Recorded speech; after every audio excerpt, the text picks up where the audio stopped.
Hello, everyone. What's up, y'all? Welcome to Dice Legends. It's great to have you with us. Buckle yourself in, strap yourself down. We're going to have a roller coaster of adventure today. We've got a one-shot special. We've got new cast member, and we're missing a couple cast members. Welcome, Crystal. Yeah! Hi, Crystal. Hi, Truby.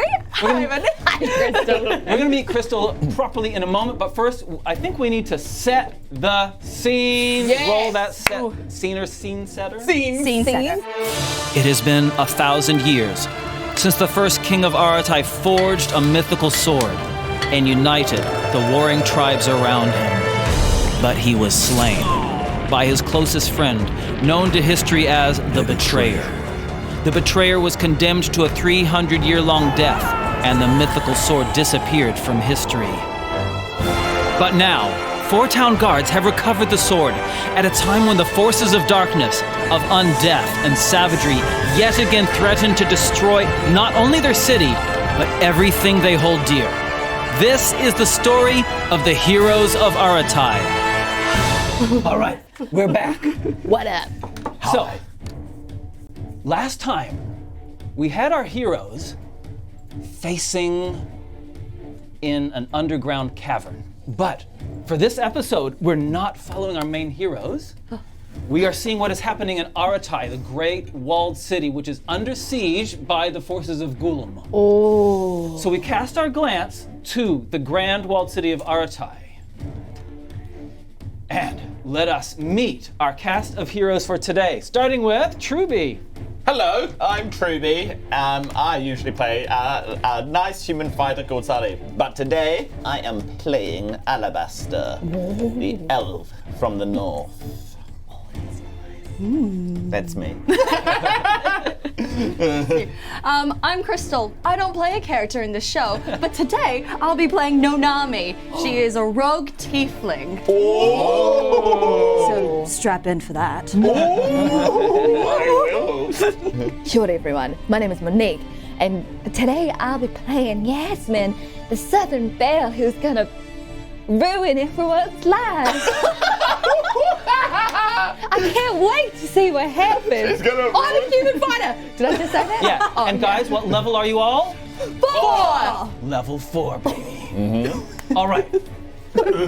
Before we get into the adventure, and before we say hi a bit more to Crystal to find out who she is, In general. Just generally.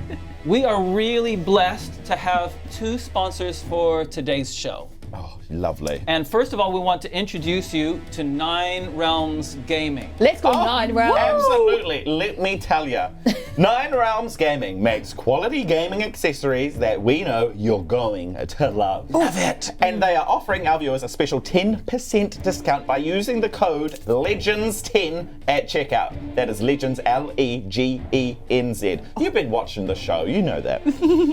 And speaking of checkout, check out these beautiful warrior vaults for transporting your dice and minis.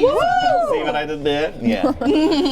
They also make dice towers and dice trays and customizable DM screens. And everything they make is available in a range of stunning wood varieties. Ooh, the cool wood ones. All the wood, that's right. Plus, move on everyone. Just make 2 bundles. They are offering our viewers a 10% discount on anything in store. Just enter the code LEGENZ10 at checkout. And that's them. Hey, thanks for joining us, 9 Realms Thank Gaming. You guys are great. The products are beautiful. They're Yes. beautiful. Insane. Yes, we were looking at them last week. Gorgeous. Oh my Gorgeous. gosh, yummy. So good. Yum. And we have a second sponsor today, Bespoke Boutique. Bespoke. Can you hold up your... Get So them out. they have made our super cool customized player books Wow. Sit down. and these amazing dice scrolls are scrolls where they've put our logo inside and you keep your dice in them. Look at They it. have on their website bespokeboutique.nz. That's all it is, bespokeboutique.nz. You can see all their products. And we, at halftime, have got a competition for our viewers to win their own character book and dice scroll. These are the coolest things. Like honestly, They? To my friends who don't play Dungeons and Dragons, I always show them this, and they're always like, "Whoa, it's actually so cool!" I And, like, take it to all the D&D sessions I play just Yeah. to show people. yeah, just occasionally. What I have. It's fucking cool. You don't have it. Yeah. It's the You secret. never could. Yeah. Unless you buy it from Bespoke Boutique. Honestly, they're so beautiful. Yeah, Yeah, they're so awesome. nice. Hey, so thanks Bespoke Boutique. Thanks so much for sponsoring this week's episode. Yeah, shot. Hey, you're an elf. What? Sorry. I'm not telling you. Hey guys, it's time for us to roll the titles. Get 'em. You little snake.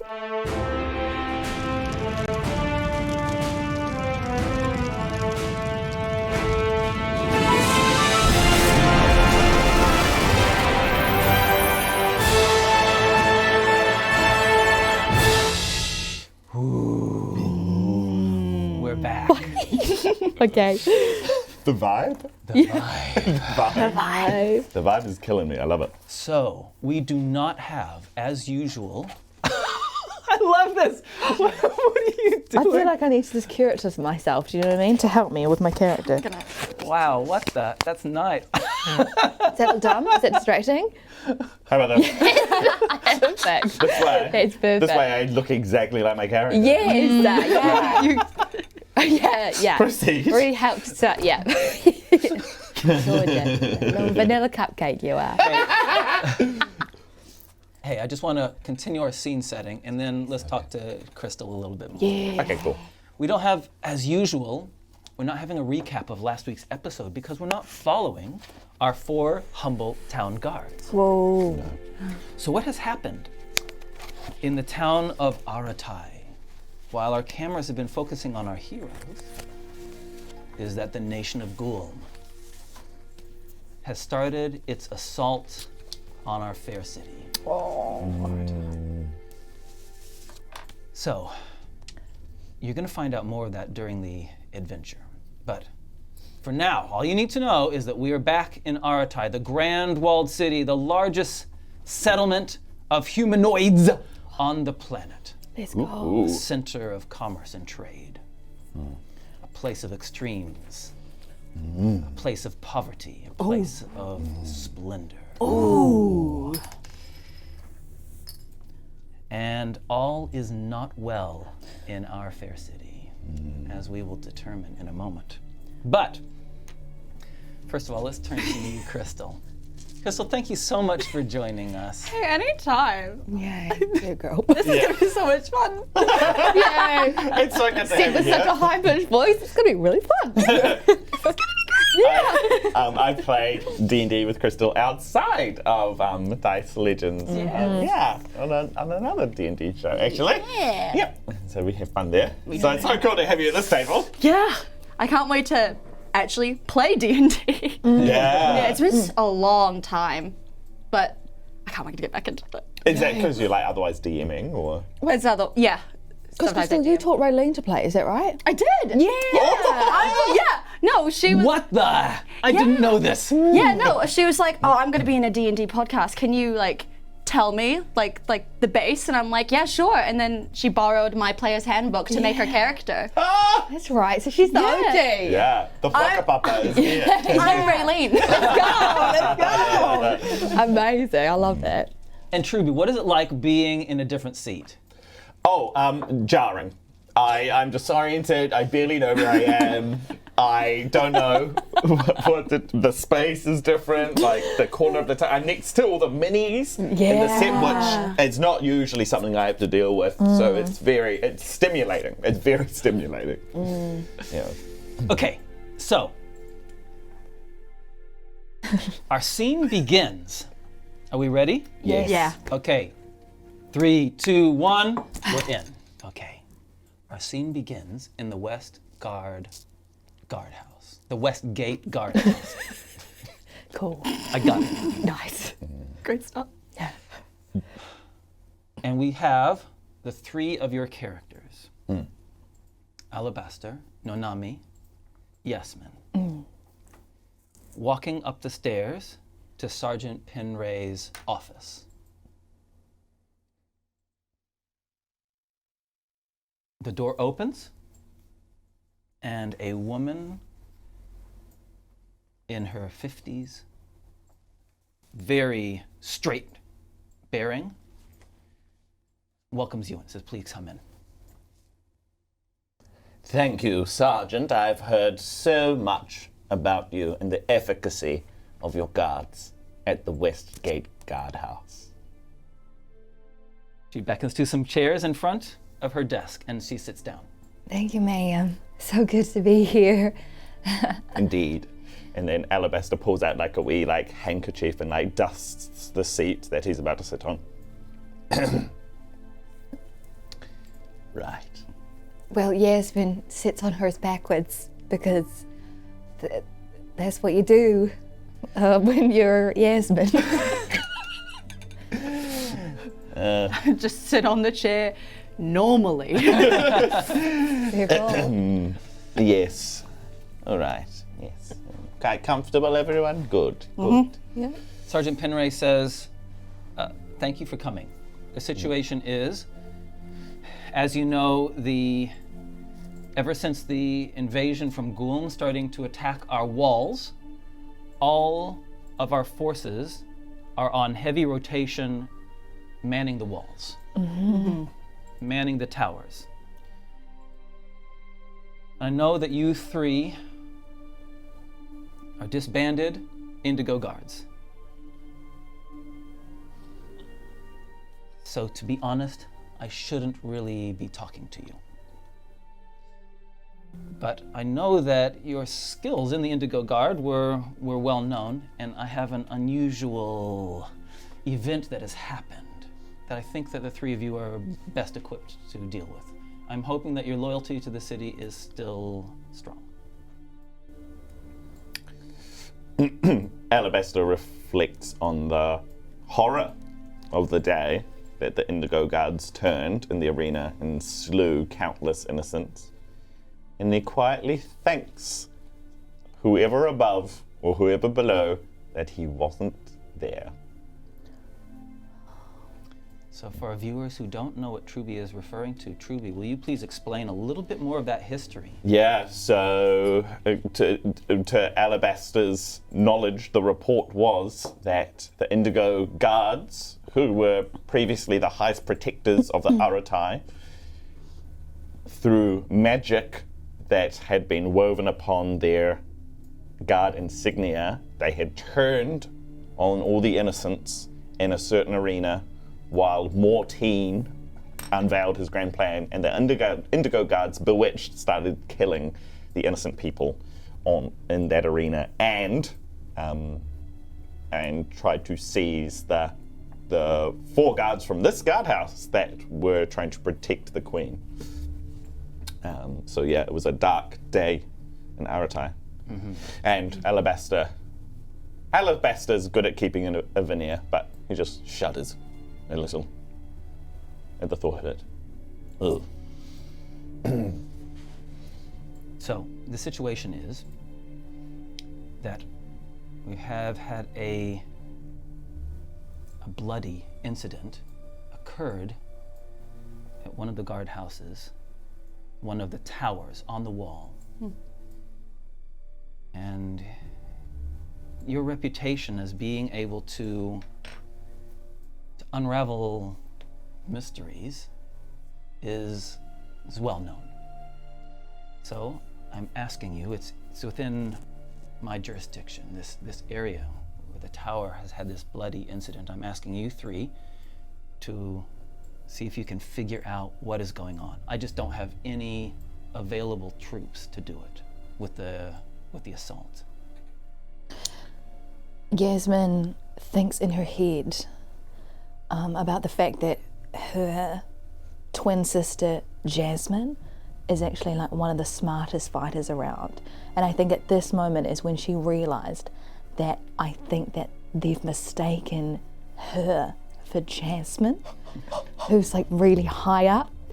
But Yasmin just sits there and she nods and she's like, do you know what? I haven't fought in a while. I think I'm just gonna nod and go along with the plan. And not tell Jasmine.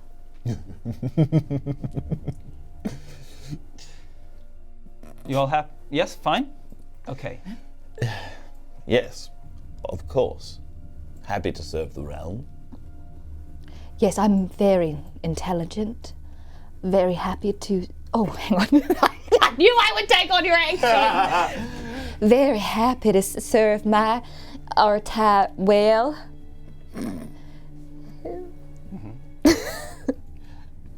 Nunali.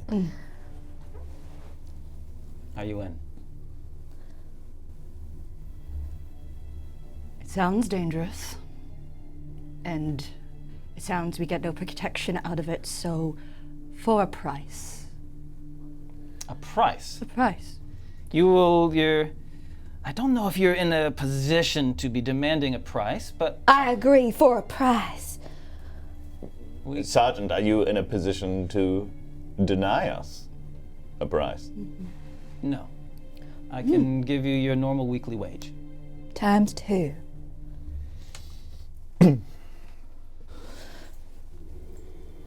You come up with the results and I'll make it ×2. What do you think? Seems reasonable. Good deal. Okay. You see, we're out of a job these days. Yeah. Yasmin thinks back to the job she has as a bartender, and she goes, yeah, I haven't worked in such a long time. Very excited to get back in the field. Scene change. There's you climbing up the ladder and arriving at the tower along the wall of the western side of the walled city of Aratai. For a little bit of geography, I do this a lot, but I'll do it again. Imagine a capital A. Yeah? Uh-huh. The enclosed area is the walled city. Okay. The western side, to the bottom, I'm doing it from my orientation. I should do it like this. The western side is where the gate is. The tower is on the western side of the wall. And it is as you get into the tower, it affords an uninterrupted view over the inner sea, which is glinting in the late morning light. And laid out in front of you are 4 corpses wearing the town guard uniforms, and they're all covered in a large cloth over all of them. There are soldiers in the tower looking out, keeping watch. But the officer there approaches you. He says, "You've come, thank you." Oh my God. Why does it smell in here? The dead bodies? Oh, of course. Sorry, my bad. Okay, I'm just gonna go outside 1 second. Is she... Do you hear... Never mind. All right. These are the 4 dead bodies. Yes. The superior officer, the ranking officer in charge, pulls the sheet back, and there are 4 guards. They are dead, and they have been brutally mangled. You cannot see their facial features very well at all. It is a horrible scene. Perception rolls, everyone.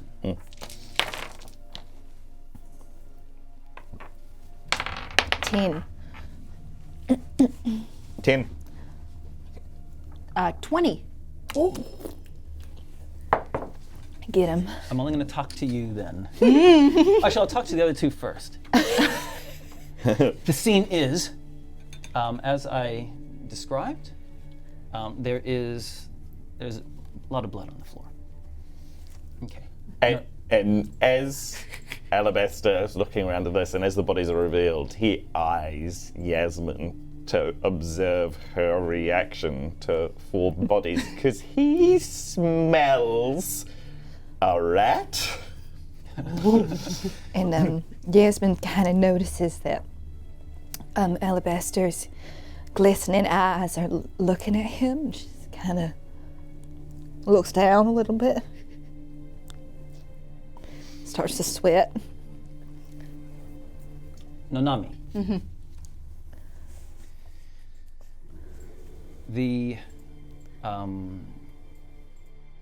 The blood is not only pooled around where the dead bodies are, but it's clear that there has been some splattering on the walls as well.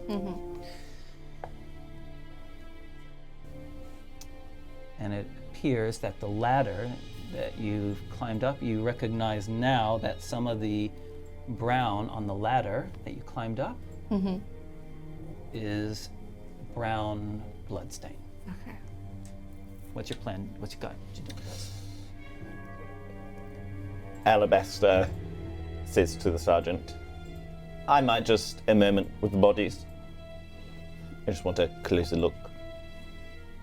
I will help you. Yes. Yasmin, was it? Jasmine? It's Jasmine. Jasmine. Jasmine.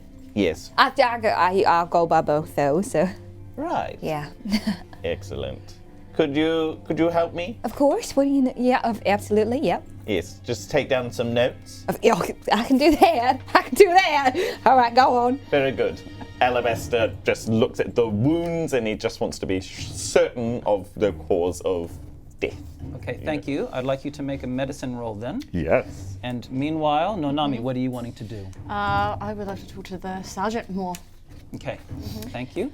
Oh, no, you go. And sorry? I was going to say, I'm just going to pat down the bodies, see if there's anything. Okay, thank you. 21. Great. We're going to deal with you in a moment. Tell you the results of your investigation in a moment. 21 for medicine. Yes, that's a very good roll. Nonami. you. All right, down to the basics. Time of death, witnesses, motive, anything. Okay, we have one witness. Okay. We have one witness who was walking below the tower. His name is Tsu Fi. Sufi. Tsu Su? Fi. Fi. And Amazing. we have him resting at the bottom of the tower. That you can interview him at any time. Is he also a god? No, Oh, he was just happened to be walking past in the middle of the night okay. and heard some and saw some things. Other things we don't know, other than what Sufi has said. We don't know when the attack happened. He points to the warning bell. Each tower has a large bell, cast iron bell, ding, ding, in case of intrusion.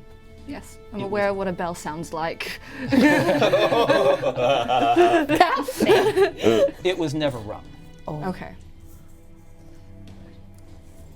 The we don't know what time it was when the next guard arrived in the morning for the morning shift. They found the bodies here dead. Okay. All right. Thank you very much. Okay, your medicine roll.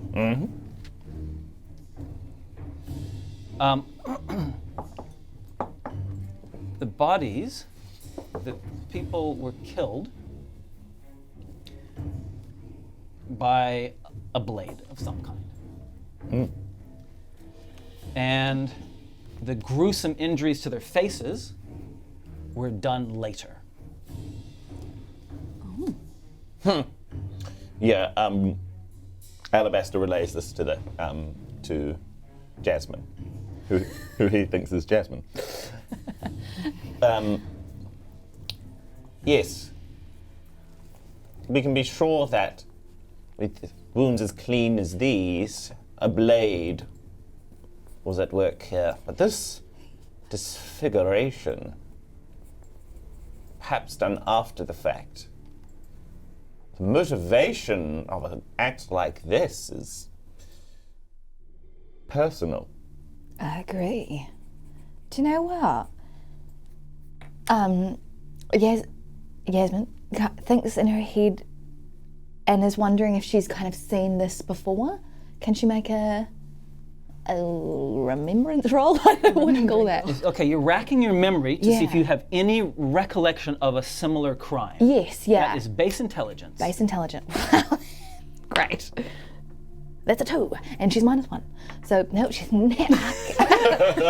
Yeah, I'm thinking of a Are 10. you all right? You look like you have a migraine. Oh, no, it was just a little bit of gas. Sorry. Oh. Okay, blade, face, personal. Got him. Anything else? No. Just the cause of death and a post-mortem injury, disfiguration. Right. Well, I'll pat him down, see if we can find anything in their pockets. Why don't you? Okay, patting down, they seem to have their ordinary core soldier stuff. Yep. They each have their own personal pouch of coins, which has not been taken. Okay. They all have all of their weapons are out of their scabbards. And are they still there? They are still there. It's very interesting. They still got all this money on them. So whatever it was, it probably wasn't like a robbery or something. Quite right. Yeah, and their weapons are all out, so They knew they were being attacked, yeah. perhaps. And they all got stabbed. Are they all stabbed in the same place? They are not. Not so much art to it. Seems like a scuffle broke out. Enough time to draw their swords, but not enough to ring the bell. Alabaster. On looking at the wounds and the blood around the wounds, you detect on one of them a spray of blood on the shoulder, which is slightly darker in color. A moment. He kind of looks down at the shoulder or where this blood patch is, and he investigates it. It's darker, did you say? Almost like ink. This is not human blood.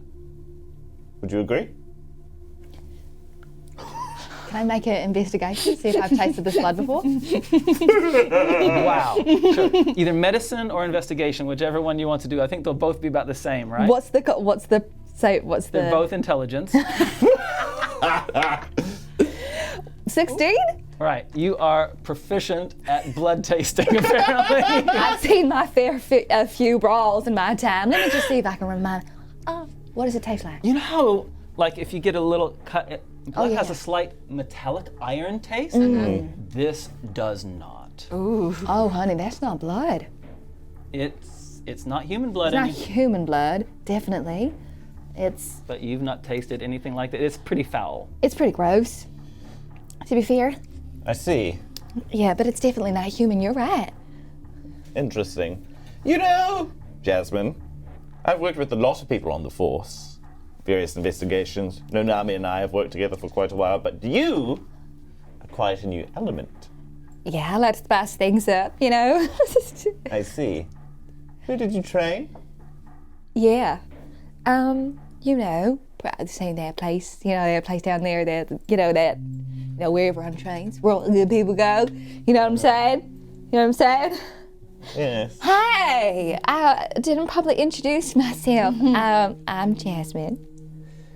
Jasmine. Yeah. I'm Nonami. Nonami, yeah. Your friends talked a lot about you and that. You have? I mentioned your name. Oh, that's more than anything. Yeah, it's nice. Well, anyway, so shall we move on? Very well. Yes, you're right. Time is a-wasting. Nonami, what are you doing?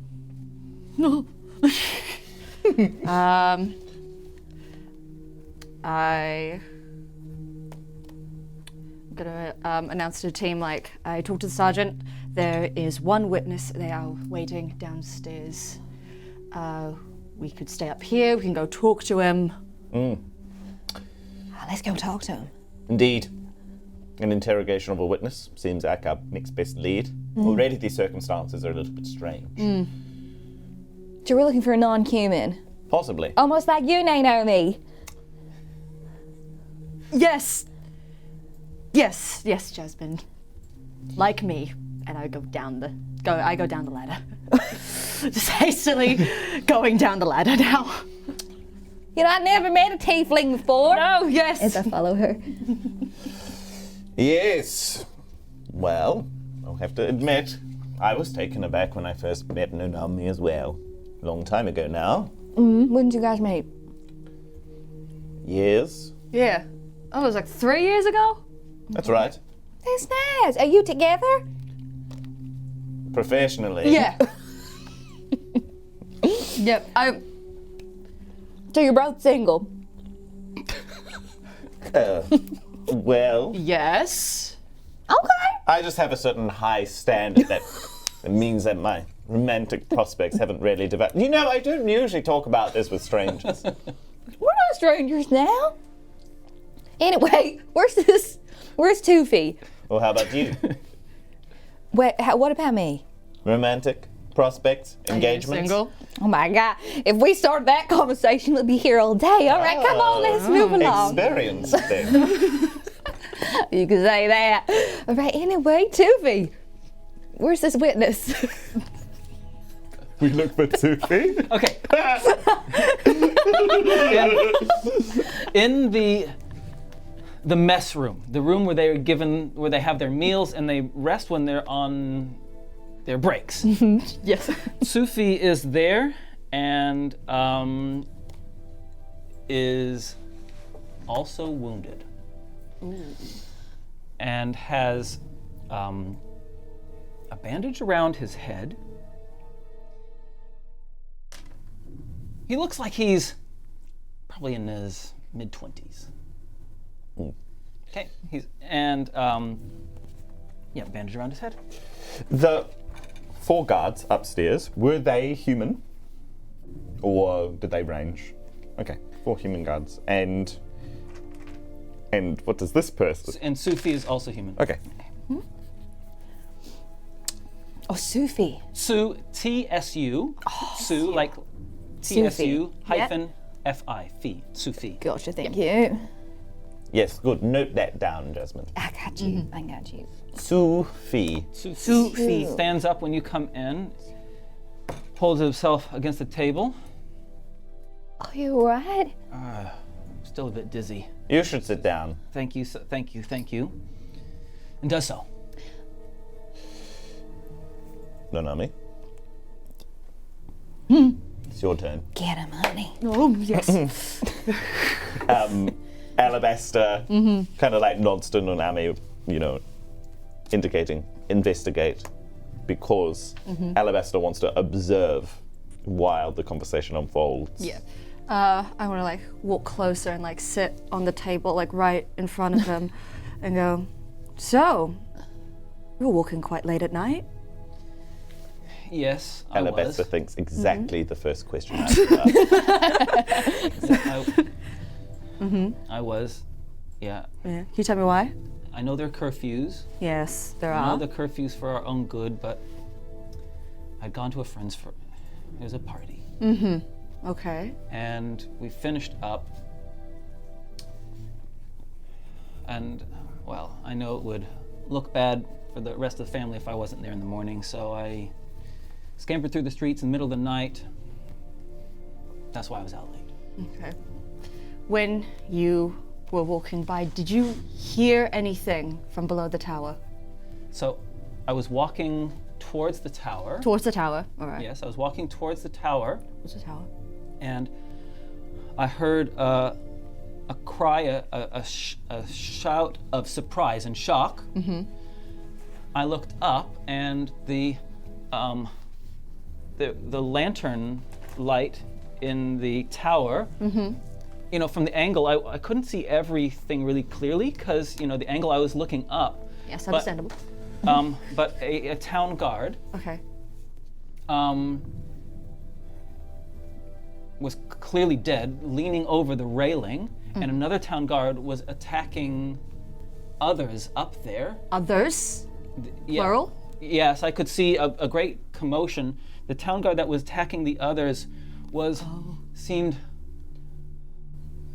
incredibly fast. Uh-huh. And, well, so I hid. Mm-hmm.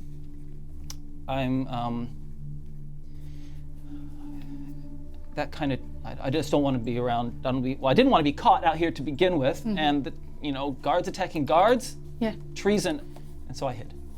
that's fine. That's fair. I see that you, as well, is wounded. Yes. So, after it all went quiet in a really quick time, the door at the bottom of the tower started to open, and so out of the door came something. Something. It was. Yes. It wasn't a town guard. It was, I don't know, maybe I was hallucinating, which is what I'm hoping, but it was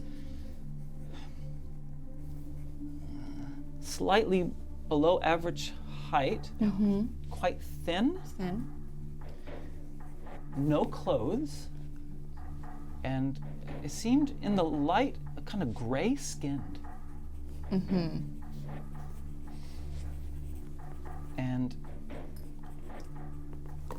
And so it ran past really quickly. And the moment it ran past, I turned and ran as well. But I was looking over my shoulder and I smacked into the next house. It's very embarrassing. But I smacked into the house and got concussed anyway. So here I am.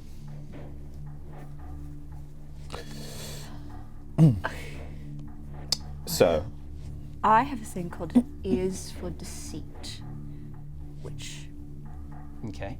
can I listen to see if there are any lies in that? Okay.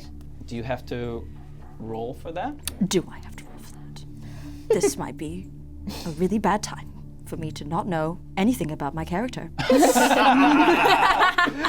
welcome to the club. That's why we got these books on the table. Yeah. While you're doing that, Thank let's you. talk to the other two characters. Okay, so I lean in. So it's some kind of like skinny grey naked man? Below average height? Never met anyone like that before. We shouldn't make any presumptions, man, woman, or otherwise. You're right. Now, Alabaster, his take on this witness, Sufi, they seem nervous and injured, which leads him to believe a lot of what this witness is saying, but not necessarily all of it. So, does Alabaster get a clue into whether this person is being 100% truthful? Insight roll. You can do that as well if you want. No, I'm just going to talk to the witness. Okay. Do you have any family around here? So my family is just a little bit further on in the stacks. Okay. Yeah, my family, we all live in one big room together. All right. That's where I was heading to. 9. 9. It's really hard to tell. Maybe it's because the bandage is covering up part of his eyes, and it's hard to get a read on his eyes. Maybe. Sorry. No, Nami, tell me. Sorry, so ears for deceit is whenever I make a wisdom insight check to determine whether a creature is lying, I treat a roll of 7 or lower on the d20 as an 8. So 8 is your minimum. 8 is my minimum. Oh. All right, well, go ahead and make your insight roll. I want one of these. That. Good. 8. And do you have anything to add on to that? Oh yes. Oh. we're going for an insight. That is 11. 11. I'm not going to tell you any more than you already know. All right. So you're going to have to make your own assumptions. What way did it leave, sweetie? He left down the main road into the stacks. Okay. And he was fast. He was fast. Oh. Yeah, what? He, if it was a he, They. it what was injured. Where? I could see that it was like nestling one of its arms, and there was definitely some blood dripping from its shoulder. Oh. Dark blood? It was night. It was the middle of the night. I course, couldn't yeah. tell. Now go. It was almost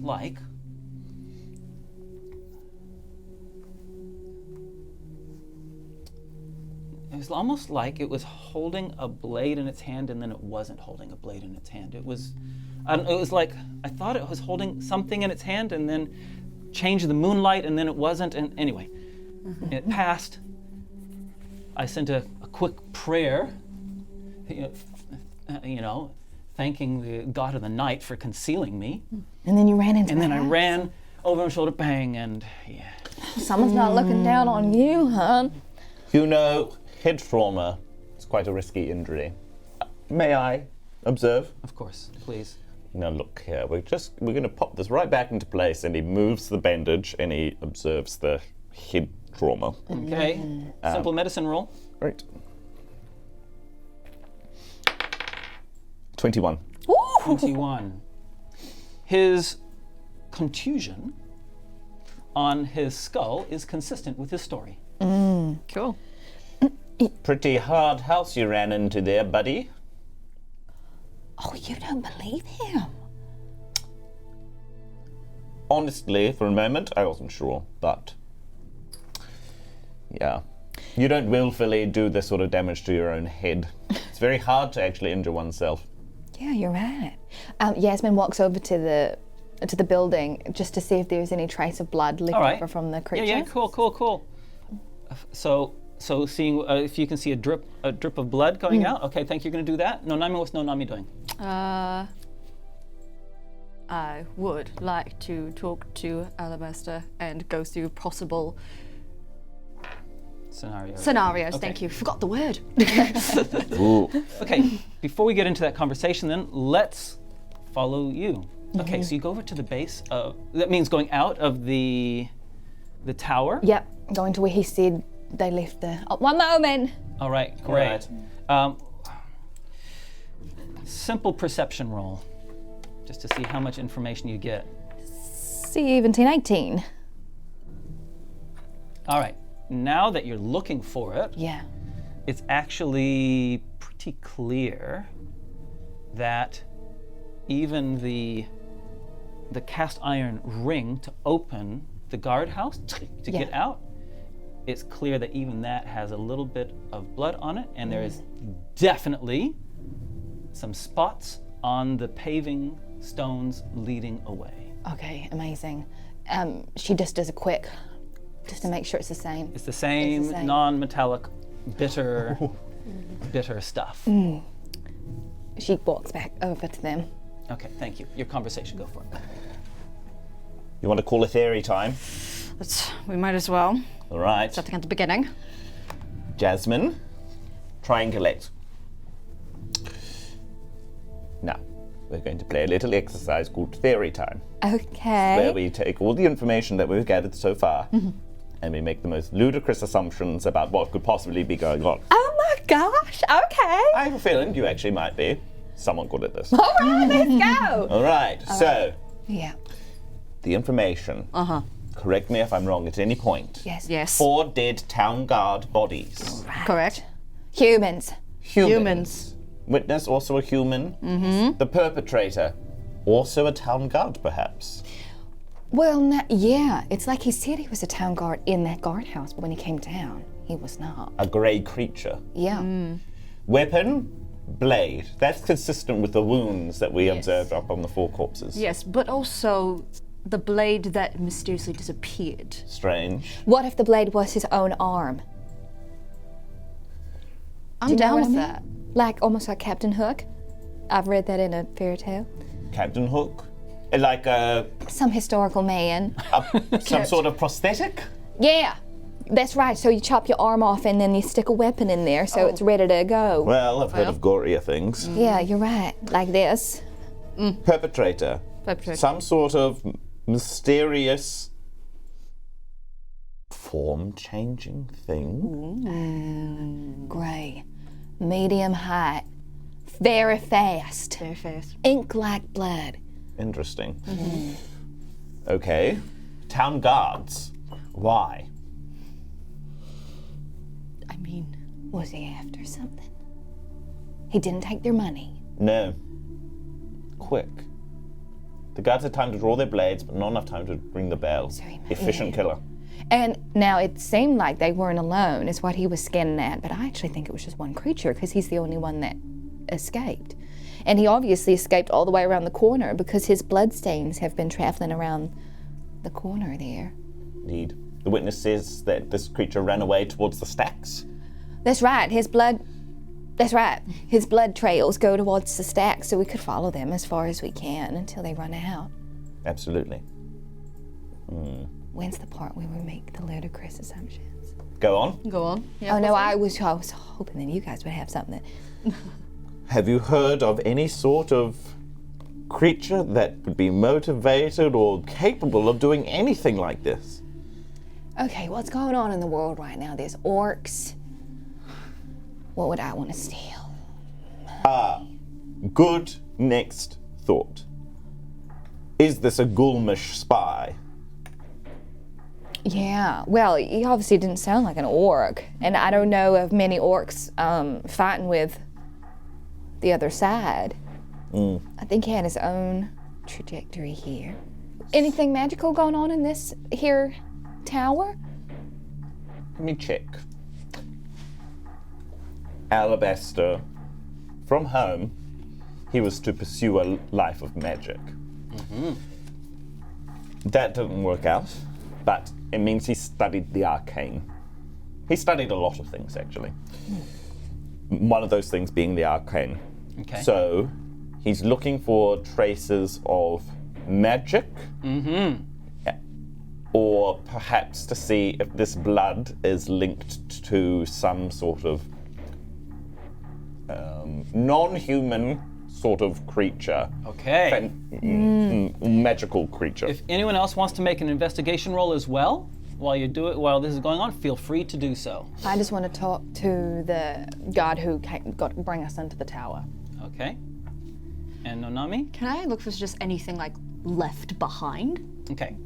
So, investigation. May I? Arcana for Alabaster, investigation for Nonami, and we're just going to have a wee conversation with Jasmine. Asmon. Asmon. Who am I? Asmon. Asmon.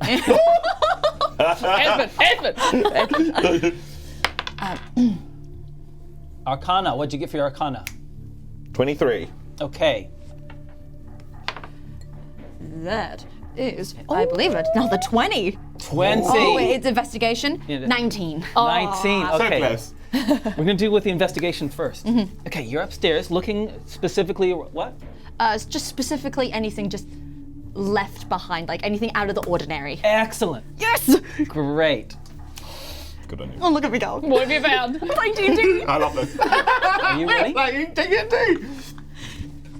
On the stone wall, Uh-huh. right, looking over the crenellations. You know what crenellations are? You know how No. castle walls go like this? Yes. Yeah? Yes. Oh, okay. Crenellations. Those are crenellations. Looking over that, in one of the dips, Oh, yes. there is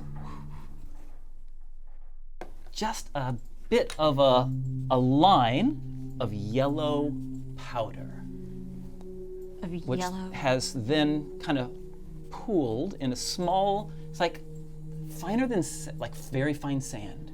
That is, like it has been dragged over the parapet, over the edge, and then some of it has spilled onto the ground inside the tower.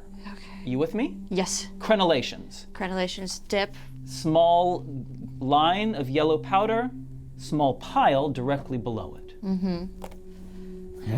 It smells Yes. of sulfur. Sulfur. Smells of sulfur. Doesn't mean sulfur. Okay. And do you happen, how good is your religion skill? He's not trained in religion, but Trained. Okay. he's an intelligent person. Okay. Your studied person. arcana knowledge is excellent. You are pretty sure that the description that Yasmin's given you about the taste of it having a bitter, acrid taste, almost like it's burnt. It is consistent with what you've heard about demonic blood.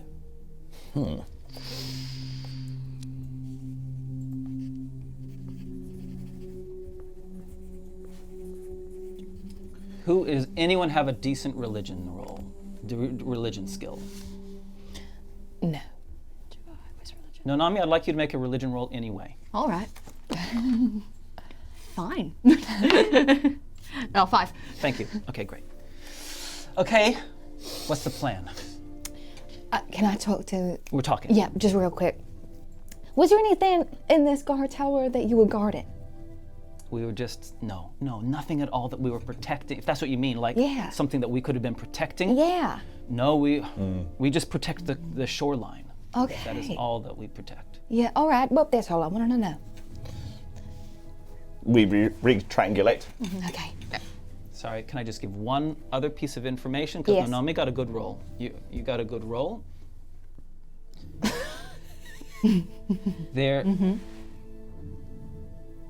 There is, looking over, like the crenellations, right? Yeah.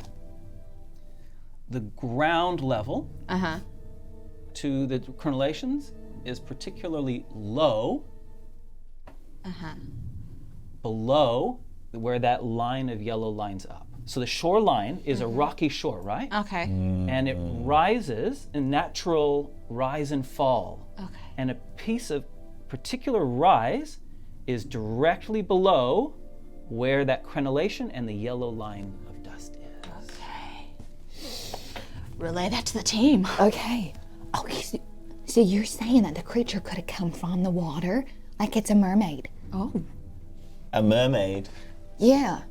I see. this is a fun theory. Yeah. They're fast. They're fast. Gray. Can't say I've ever met one. Me neither. No. Neither. Look, this sulfurous powder that you found is consistent with a new theory of mine. Yes. This thing's demonic. Oh my gosh. Okay.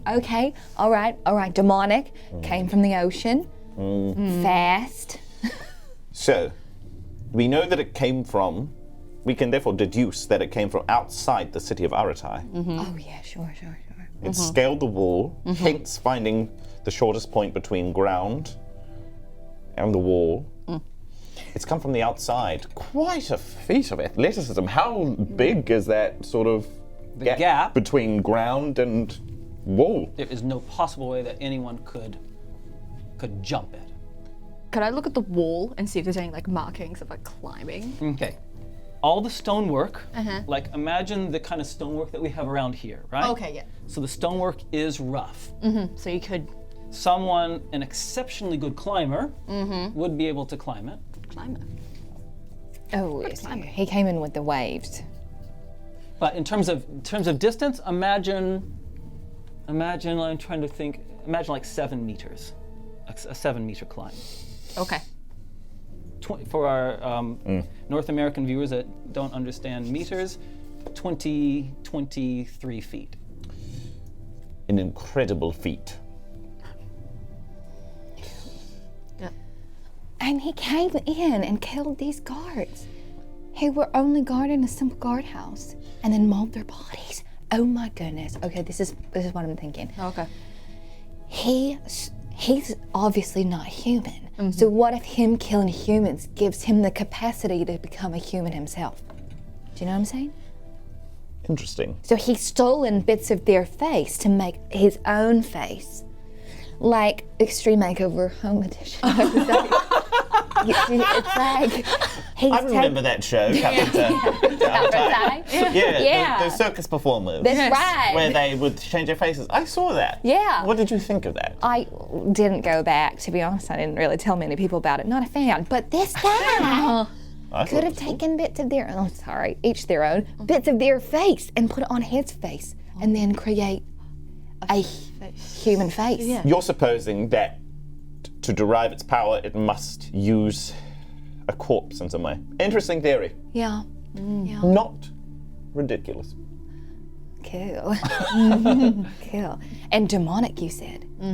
What do you think that? Most assuredly. The blood that you described, Yeah. being non-human and sort of acrid in taste, And bitter.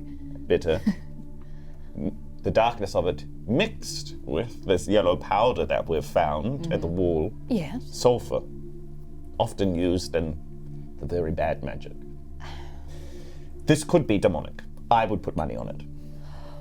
Okay. We have done a lot of really good information finding. Yes. Yes. Time works against us. Let's go follow those blood prints. Exactly. Alabaster goes back into the night ear with the team. Yep. He's like, okay, we're going to need to do this quick so we can't make mistakes. And he pulls something out of his pocket, and it's like a little leather band with a little like coin medallion on the front. And you've seen this before, and he throws it to you. Grab it. And then you see sort of Alabaster's neck turn, and then kind of shrink into itself, and his hair starts to sprout from his face, and his clothing kind of tightens around his body, and he heaves, and his shoulders start to ripple, and then his form shrinks down to a little brown mastiff. And the little dog looks up at Nonami. Ah, good boy, good boy. Good boy, good boy. Oh yeah. Jasmine just temporarily faints. She's Oh. like, oh my. Oh no. Oh gosh. Are you alright? Oh my, okay, this was so strange. No, Nami, but I feel like I just had this dream. And our friend here just turned into a mastiff. Well. Oh my God, are you okay? No, he's fine. He does this. He's a druid. He can turn into a dog. Oh. Okay, well, this is helpful then. Yeah. All right, well, as you were then. All right. Sniff it out, boy. Oh my God, what's happening? I'm so Looking excited. to be a rub on the He chin or needs a something. pet. He needs a pet. Get him.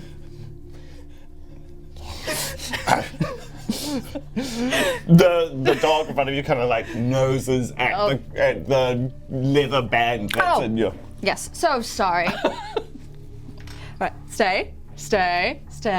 Oi. Come on. You let me do this. Just because there's someone else in front of us. Wolf. I won't look. I won't look. Yeah. Stay. All right. Hold. Get it, boy. Oh my God, if only I had some kind of contraption that could remember this moment. Alabaster lets his collar fall to the ground.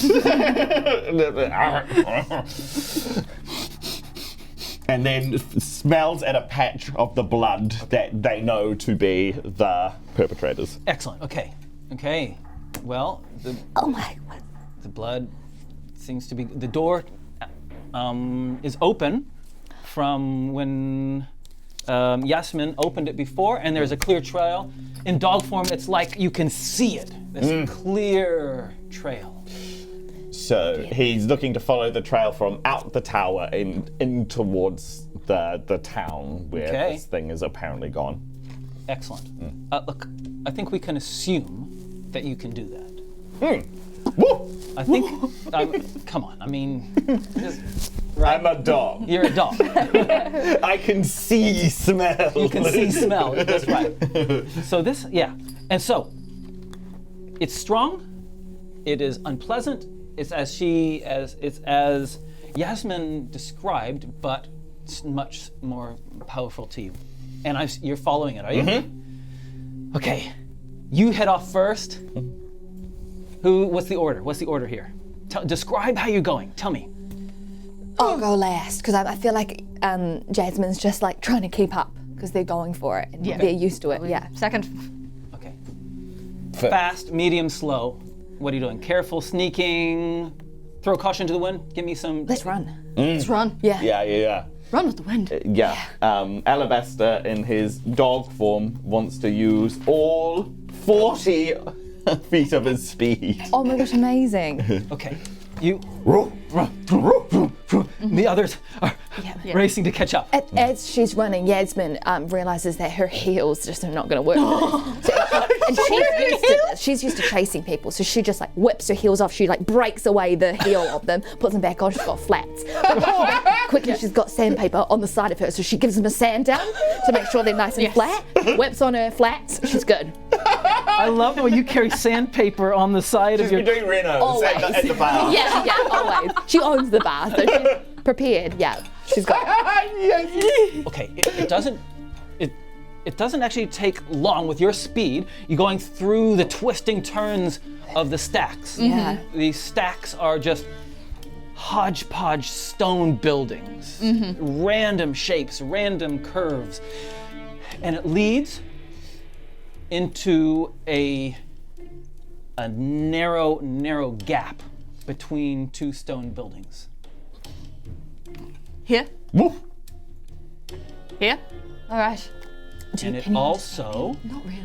leads away from it, but is not as strong leading away from it.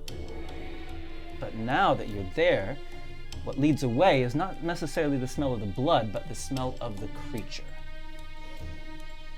You're trailing it long enough that you're able to determine the difference.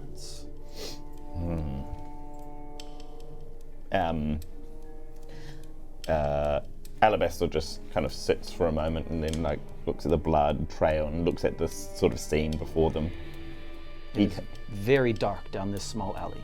He can't particularly investigate, so he kind of just like sits down and then looks at his companions. Oh, the trail stops here? Yeah. What way? That way. All right, let's go. All right. Yeah, I'm gonna draw my sword. Okay. Just putting it in my hand. Okay. Yeah. Which way are you going? The way that Trooper's head pointed. So through the narrow. So it looks like the blood's gone into this Into an alleyway? into an alleyway, and then Very a smell re-emerges. Yes. He kind of just trots into that alleyway. There is a dark bundle shape on the ground about 25 feet in front of you. Okay. More blood smell. I see it. All right. I'll go towards it. I'll also have my short sword in hand, ready. Okay. There is lying in this narrow alley another corpse. It's another corpse. It just like vomits like urgently. Can I look? Alabaster jumps away. Can I look to see if it's like the same thing as the other four, where they were killed first and then face mangled second? Exactly. Yep. All right. It's the same. Not a town guard though. This looks like some poor civilian. Could I drag them out to the light, out of the alleyway? Excellent. Perception roll, please. That's a 20. They were dragged into the alley as well. Ooh. They had been dragged in, and you can see as you call to drag them out, so you can see better. You can see that they've clearly been dragged in here and dumped in Okay. Is there any particular way that they've done the face? Is it just like completely mangled? It's just mangled. Okay, just the mangled face. Yeah. Okay. And because we are a PG-13 show, I won't go into The details. Beautiful, beautiful. Is there any more of that sulfur stuff around? You're looking for some? Go ahead. Look for some. Hit with it. Oi, can you sniff out some sulfur for me? You can smell sulfur. You don't see any around, but it's part of the smell of the creature now in your nose. And you can tell that the smell of the sulfur is kind of enmeshed with the scent of this creature. Whoa, whoa. All right. Don't understand dog, but we will assume that you smell it. 1 woof for yes, 2 woofs for no. Do you smell the sulfur? Whoa, Okay. Wait, was that 2 or was that 1? whoa. So He smelled. that was 1? Okay. Which way does that lead? And then takes off after the new smell. I'll just describe the body before you go. Yeah, yeah, yeah. Okay? A woman. Woman. You can't tell too much about age with the face being defaced, but probably in her 30s, probably. Just from other things. Clothing, she was wearing very simple green and brown clothing. And she was killed by a single stab wound. As we're running, after we've investigated the body, anything around the area that would have been like noticeable? No, if you make a perception roll, I'll let you know if you can see anything. And they covered the body, right? This one has just been dumped. 11, just been dumped. You don't see anything else. Also human? Also human. Okay, cool. Yes. Just mistake that. As we're running away towards this next scent location, I relay to my team, I wonder if he gashes the face so that if it was a shapeshifter, if he transports into their face and he ruins their face so that no one can notice that it's them. Do you know what I'm saying? Oh. Like there can never be 2 of the same person. Alabaster goes, whoa. Yeah. You ruin their face, no one will realize. And so maybe he makes it hard to tell who they are, so you can't identify the body. And in Alabaster's head, he goes, oh, maybe they did send us an expert. And keeps following after the trail. Yeah. The trail, because remember I said it was late morning. Yeah? Yeah. Remember that's what time I said it was? Yeah. You've spent some time in the guard tower. Uh-huh. You now head into the path heads into a market and it's busy. Oh. So now I will need you to make a perception roll because there's a whole bunch. Everyone? The dog. Oh, the dog, yeah. To follow. Oh, there's so many scents. So many scents. Okay.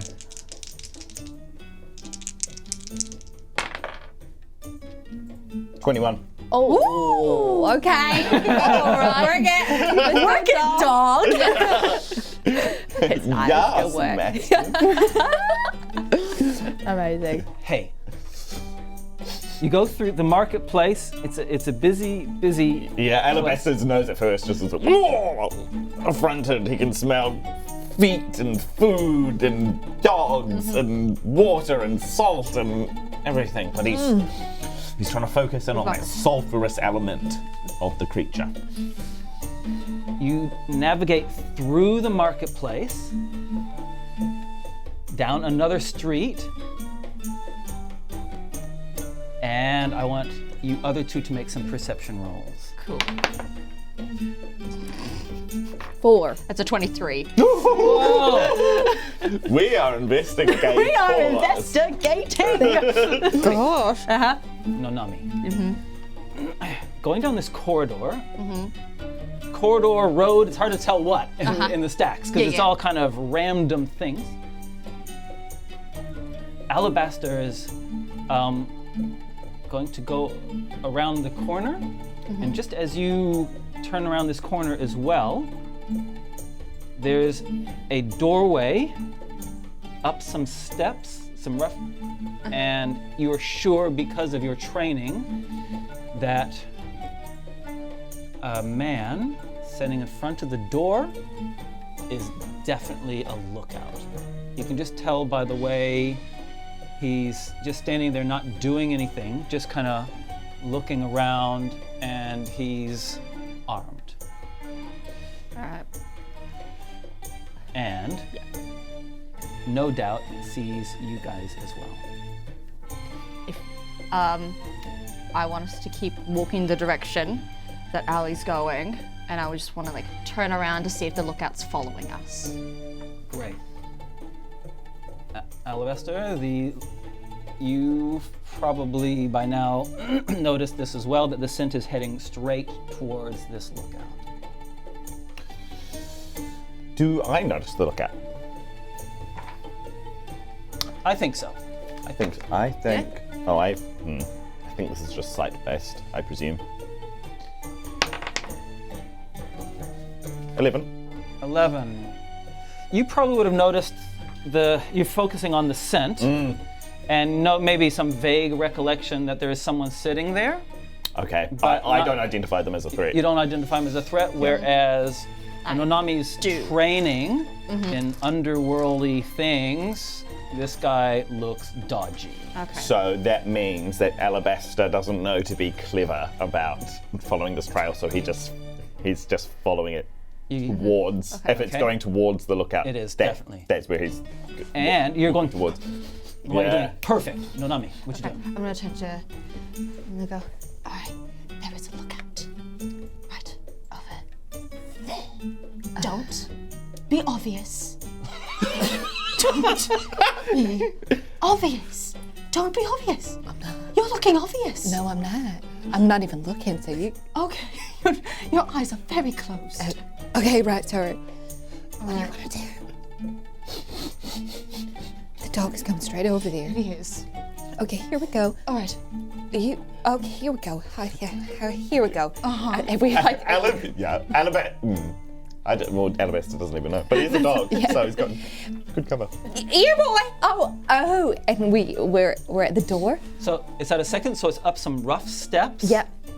So Alabaster has led you right to the bottom of the steps and Yep. up some very rough steps. Yeah. This guy is looking down on you and has hand on some kind of short sword or thing, is wearing dirty leather armor. Yasmin sees him and waves at him.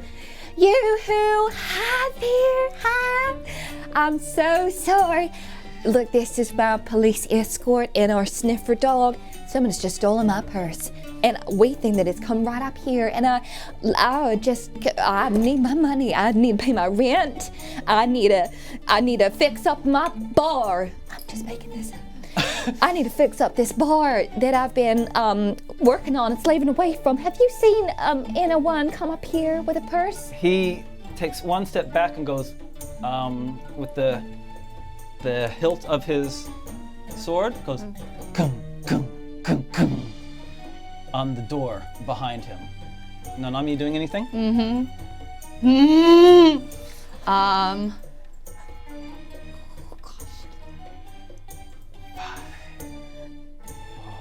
All right. I am going to talk in Thieves' Cant Okay. to him. Okay. And I'm just like, we'll go, take back that message right now. Okay. All right. What is Thieves' Cant? Secret thieves language. Secret thief. A language hidden inside language.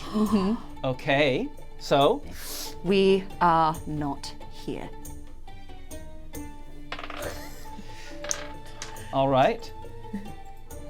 He does look confused. And he does some things with his hands like this and says, I don't know if you guys are hungry, but I saw chasing over this guy, and basically what he's saying is, you guys look like cops. Ooh.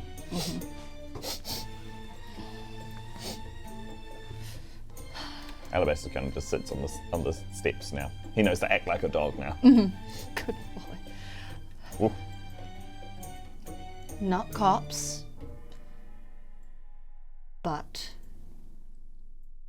we are in an investigation for something that does not involve any of the thieves and criminals of this city.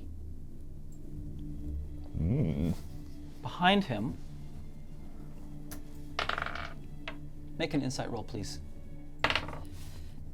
Nat 20. Natural 20! Yeah, queen. Yeah. You get the graphic. Okay. He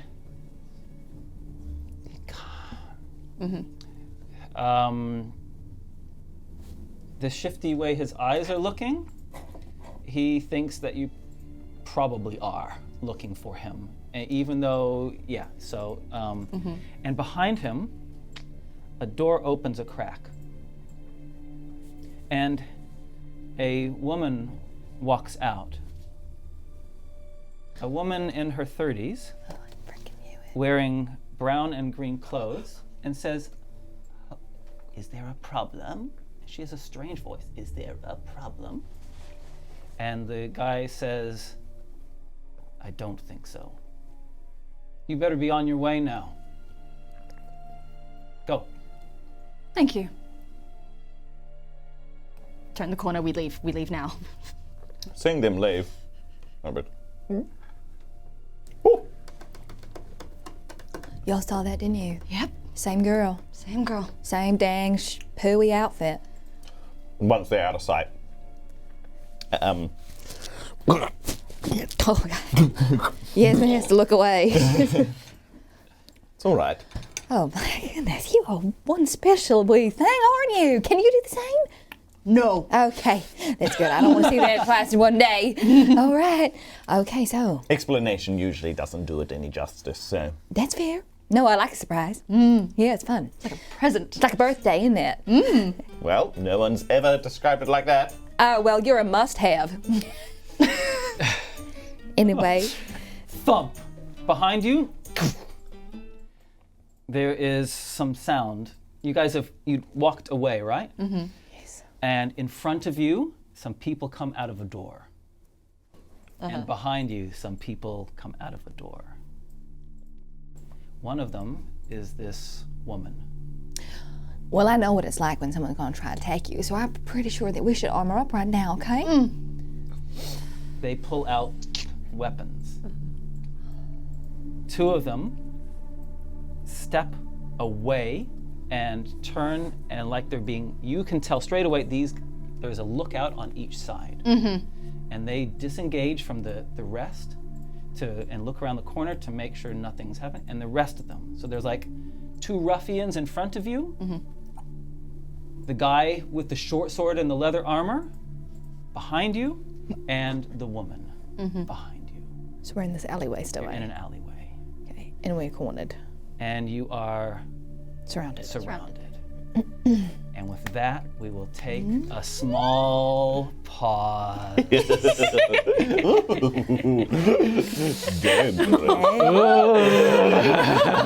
Let's do it. Hey, so when we come back in a few minutes, we'll have the map set up, Yeah. and we'll get into it, Okay, and we'll nice. see how long you survive. Forever. Forever. Okay, amazing. Cool. The Magi were wiped out by 6 terrible spirit gods, but one survived, kept alive by the vengeance-filled last breath of their people. The Magi has one goal: to destroy them all. This is The Last Magi, a comic written and illustrated by Sean Lewis. It updates every week, and you can read it for free at www.thelastmagi.com. You can also buy downloadable PDFs of each chapter as they release at drears.itch.io.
One of the ways that people can support our show is through our Patreon page.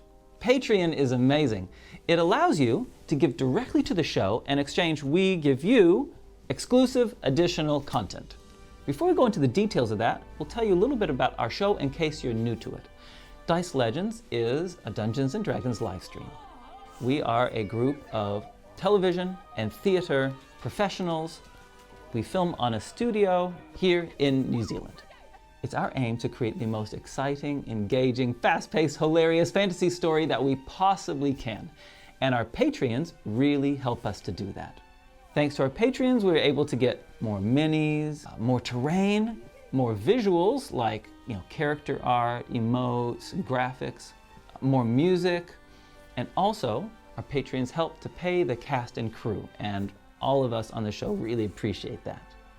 We're really proud of what we've achieved already in the handful of months that we've been streaming, but there's a lot more that we would love to be able to do. For example, we'd really like to be able to hire editors to create more short content, like highlights, tips and tricks, even better behind the scenes.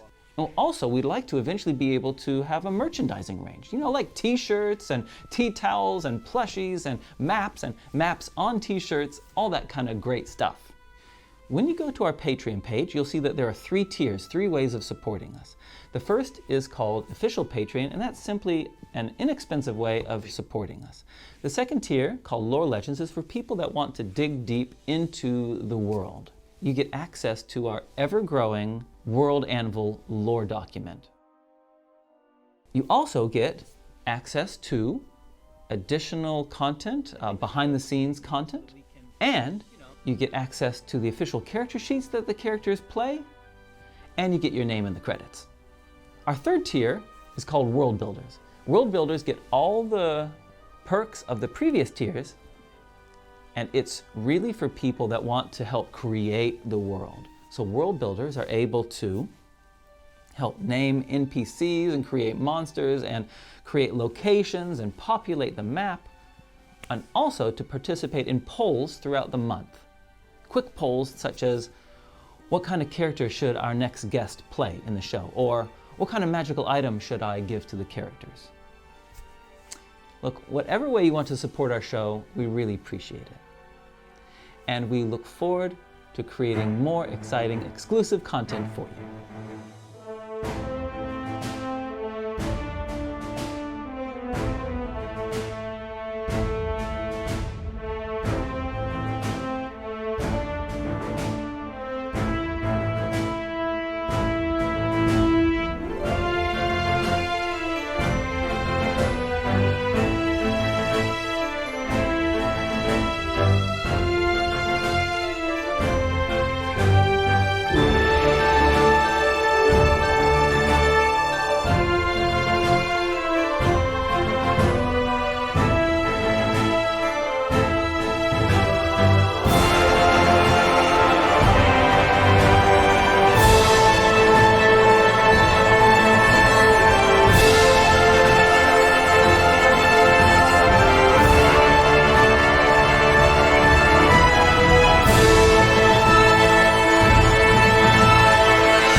All right, we're back. We hope you had a good break. We had a good break and we're ready for it.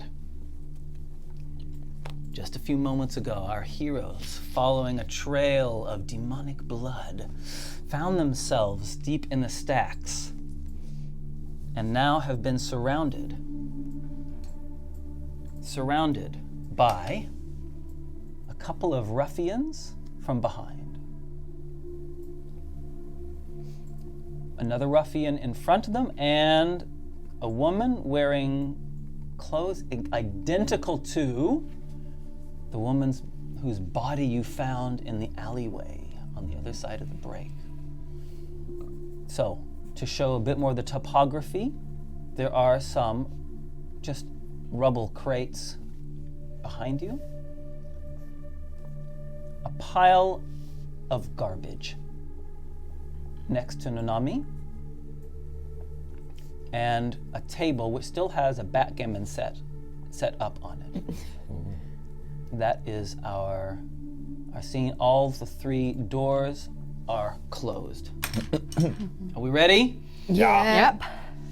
Okay, well, do you know what? What? She goes first. And you're not in dog form anymore, are you? No. She says, kill them. We do not need them alive. And she takes a defensive stance. One of her hands elongates and turns into a blade. Oh, I knew it. Oh, Blade hand. blade hand. Truby, you're up. All right. This one's me, huh? Yes. So let us explain the miniatures. I didn't have specific miniatures for the specific characters. I'm sorry. So this is Truby. That's Alabaster. This is Yasmin you, Jasmine. And this is Nonami, who is looking pretty wild at the moment. Oh, I love you. Yeah, you are. Okay, go. Alabaster. Great. Alabaster pulls from his back a longbow, and then an arrow from his quiver. He's taken back to his time training as a youth in the elvish archery range, pulls back his arrow, locks on to the shape changer, and says, "Hello." And fires Go for it. an arrow. What a catchphrase, James. Hello. Hello. 21. So that hits for sure. Yum. Great. Here comes some damage. Oh. Ooh. 11. 11. It impales into her. Ooh. Nonami. I want to take that pile of garbage. I'm going to throw it at one of these ruffians. Okay. Yeah, go ahead. I don't that's- think you're proficient in garbage throwing. Until today. Until today. Is that like a dex? Sure. Yeah. Cool. That'll be a 12. A 12. Uh-huh. Okay, you throw the pile of garbage and it goes splatting on the ground in front of them. Yep. Well, at least it'll take a while for them to get here. Yes. So that terrain, all around it, is difficult terrain. So any movement on that is at half speed. And I made it harder. It's like filled with like glass and Broken bottles and Glass. yeah. knives. Knife. We're at the back of Tom's knife emporium. He's thrown out all of his most useless but sharpest. Knives from last season that no one bought. Last season knives all over the ground. That's what's happened. Yasmin looks behind her and sees that Nonami has just instantly made it like a distraction and made it so much harder. And she goes, "Oh, good job, Nami. No name. That is how you would say it. She turns around, she loads her crossbow up, and then she shoots it towards this guy right here. Okay, roll it. No. That's a 20! 20! Right. Okay. She goes straight for this lad here. Okay, roll damage, double damage. Yeah, it is. Woo! 2d8. That's a 4, 5, 6, 7, 8, 9, 10, 11. That's 11 damage, and then she just uses her, the rest of her action, she turns back around to face this way. Which one? This guy? This guy. Oh! See you, Snake. She goes boom, and she turns around here. Oh, sorry. Alabaster hears one of the ruffians fall behind. You've done this before. Yeah, I've had my few fair brawls in my pet. Yeah, go on. Okay. All right. Ruffian behind Bring it. avoids the knife emporium's discarded knives. Top knife emporium is coming back. Climbs over the barrels and attacks you with a successful athletics roll to get over the barrels. Falls on its face. Embarrassing. Embarrassing.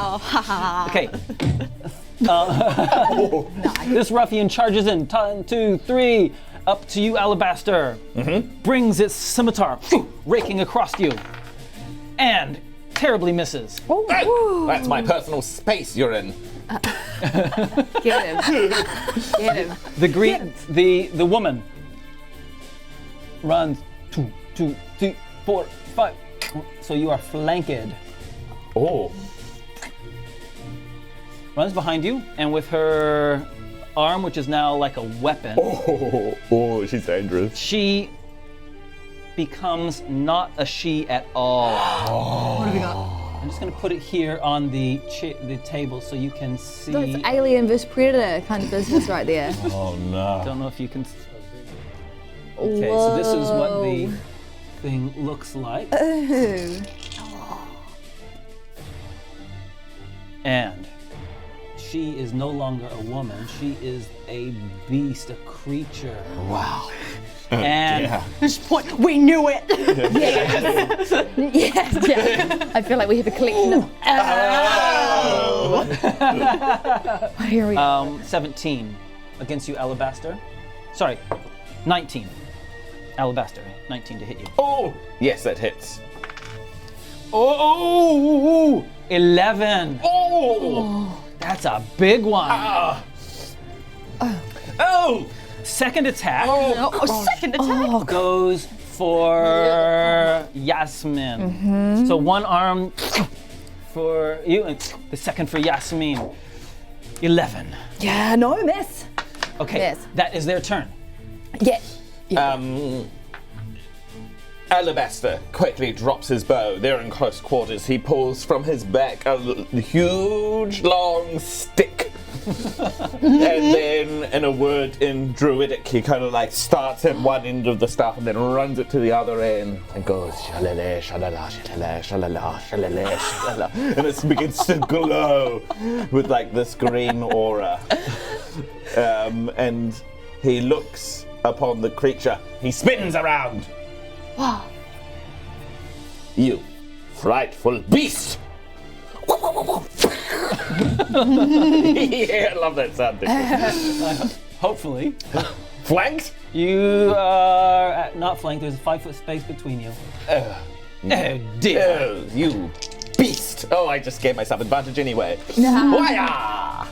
Oh, my lord. 12! It ducked underneath. I'm gonna Curses. swah forward. Okay, you have advantage on it. I do. Nice for some. Just go swah. I do have I'll advantage on that. distract them with my big green Do I plus anything? Hopefully. You should plus your dex and your. What are you attacking with? Oh, short sword. Dex and proficiency. 9. Wah, wah. No, you miss utterly. Okay, she's like, oh, we're all really flustered. She turns around, she sticks her bow back, draws her sword out, and she slashes at the man. The beast. The beast in front of you. Okay. Advantage? 'Cause You do not have advantage, even if the creature's flanked on both sides. but not on your Not side. on your other side. This! I don't know. All right, I don't even need it. Oh. Oh, yeah, you didn't? And the one! I didn't need it. I lied. It was too I needed it! I needed it! It was arrogance. I want you to roll it again, please. Roll it again. Uh-oh. Oh no. There's gonna be something naughty. An 8. Okay. What It's do you not want? bad enough that you hit one of them. Okay, so I just get completely flustered because I realize I'm not flanking it. So I'm just like, I miss terribly. I imagine this thing's like hard to pin down. It's fast. Oh, it's moving. fast. That's why we're rolling Okay. bad. Yeah. The one that fell down before stands back up and is now flanking the flanker. I forgot I was We're doing in a big flank conga What are we doing? And it stabs Nonami in the back. Oh, crap. Rolls a 21. That hurts. Takes 7 hit points damage. All right. The one on the other side, the ruffian on the other side of Alabaster, next to you, attacks you. Also have advantage. Gets a 12. Oh, miss! He hears the sharp intake of breath before he swings, and he goes, "Hoo!" That's how he dodges the attack. He catches it in the end of his staff. Nice. The gray creature spins around. On a 1, 2, 3, it's going to attack Alabaster. On a 4, 5, 6, Nonami. Alabaster. I said has 2 attacks anyway. It's gonna attack each one of you each. Okay, Alabaster. Equitable. First shot, 21. What an equitable creature. I love that. It hits me. 8. Oh, that's good. Good hit. Timing. Nonami. 19. That hits. 8. 8. All right. Oh, 8! Oh. We're fine. We're fine. Alabaster. Sorry. Alabaster sees that they're in trouble, so he goes, "Ugh, ugh." And he pulls out from his pocket like a little like tooth, and he throws it up into the air, and then he yellow aura kind of surrounds him, and he goes, and his jaw starts to like distend forward from his head. It goes wider and longer and longer and longer, and he hunches down. And then he rears his head back up again, and then you see a crocodile lunge at this ruffian on the other side of him. 2 big jaws just go bang! Oh my god! Since when can you do a crocodile? And against the ruffian on the other side of me. Okay. Yeah! 20! That's a crit! And here comes a big attack for you, ruffian.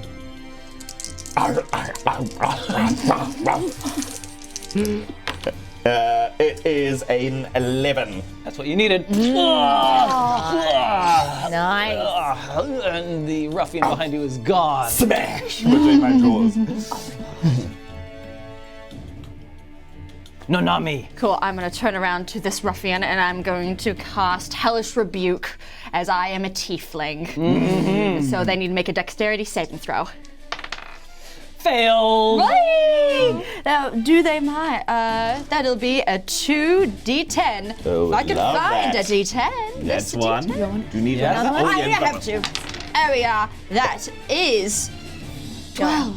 A 6 and a 6? Oh. A 6/6. Oh, Devil's number. Oh, perfect. Oh my gosh, get him. all right. And the flame of abyssal fire overcomes him, and he falls dead. And suddenly, it's a very different looking environment. Yasmin, as she's watching all of this, as she's watching Alabaster turn into an alligator, she has very strange feelings. She loves the spontaneity. She's never seen anything like this before, but she's like, no, you can't be attracted to him. He's a crocodile. That's weird. So she suppresses the feeling deep down inside, Oh my. and she steps over his tail Okay. so she can be in this gap. You can't occupy the same space. Oh, Do you know what? No, I don't need to. I don't need to. no. She said that last time she rolled a 1. Okay, no, I'm just kidding. I've still got my sword out, so You I'm sure just do. gonna stab the creature in front of me. Okay. No. It's a 2. So what then she does, and she uses that as a fake. Thank you so much. I need to wash my dice. I'll do that. Yeah. in the jar. So she a ritual. stabs him as a fakie, just to like make sure that he's not looking. And then what she does is she pulls the knife back, and then she swings it into this hand, and then she goes for an action surge. Goes for the neck. Dexterous. And she rolls again. Right, give me that cleaned up. Okay. Yeah, she's ambidextrous. Okay, the ritual is complete. Okay, great. Yeah, she's been thinking about all her brawls in the past. Do it That on the time table, that she don't had do it to on stab her ex-boyfriend. It's a 19. I'm gonna make it a crit because I have improved crit. So, it's a crit roll. The second stab. Yeah. Okay, and I'm gonna roll my damage. 2d8. 2d8. Plus 5. Oh, that's 3 plus 5. That's a D10. Re-roll it. It's a d10, that's the wrong dice. You need an A-sided dice. I love my mistakes. It's a 9. It's a 9. From when you stabbed, you say? What? You learned that from when you stabbed your ex-boyfriend. Yeah. We'll talk about that. Yeah, we'll talk about that later. The creature is not used to this at all. We'll do an attack at, I'll roll the dice again, 1, 2, Alabaster, 3, 4, Nonami, 5, 6, Yasmin. Don't go for the face. 16. It hits. I'm 15, my armor class. that's a mistake. It should be 17 because you've got a shield. That's a mistake. Well, You've then got that's 17. a miss. Yasmin just sees it coming and she's like, no, honey, this face is my prized possession. The creature then, 17. the creature launches itself into the air and starts climbing away from you. You can all have an opportunity attack hell as it no. tries to scale the wall to escape. Escape! That's a, 7, 8, 9, 10, 11. That's not gonna hit. That is. You guys get advantage. Yes. Because you have it surrounded. Right. Oh, yes. Oh, great. Let me tell you what. That's a 15? You hit. Cool. I'm gonna throw my short sword. Nice. Let's go. Okay. I turn around and snap her with my jaws. 10 plus 2 is 12. Not good enough. Oh, no, The that's the damage. Oh, that's the damage. Yeah. Also, you guys keep talking. I've got something to review about. You are a rogue, right? I am a rogue. Which means, when you, now. Yes. Rules, yes or no? You had advantage. Does that mean you get sneak attack damage? Oh. Rules, yes or no? She had advantage. Does she get sneak attack damage? Yes. I think so. Cool. Great. That is 2d6. Nice. In addition to your 1d6 of the short sword. I need another d6. Oh. Give me a team. Oh, sorry, mine are filthy today. Sorry. That's a 10. 10 plus your dex modifier of plus 2 of the 12. Special thing Special about thing. crocodile. Yeah, what? About crocodile. If it lands a successful attack, the target is automatically trapped in my jaws. Crocodile dragon. So it automatically catches them, and so the target is grappled. Oh my gosh. And the escape DC is a DC 12. Okay. But the crocodile automatically just catches her. Because I've got mighty strong jaws. Oh my Okay. gosh. Well, the creature. Perfect crocodile. The creature's turn is going to try to escape again. Wow. That's good. That's so scary. That's like Who's a good boy? It's a DC 12. it easily beats that, Oh, and it's scampering again. that was fun. Its only like chance it? Can anyone climb? Oh. it disengages as its movement. So none of you get an attack, and it climbs up and onto the roof of the building. Yasmin instantly says, "Are you good at climbing?" Sure.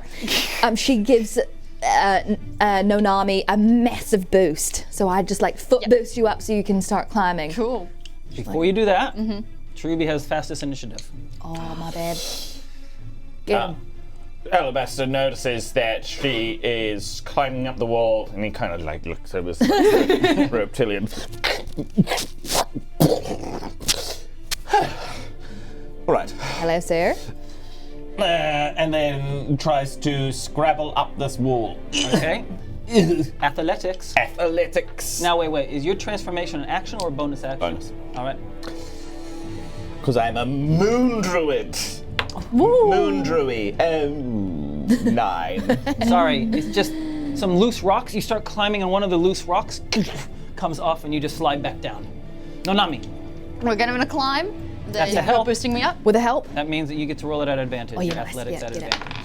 That is acrobatics or It has to be athletics. athletics. There's nothing Okay, acrobatic. then 11.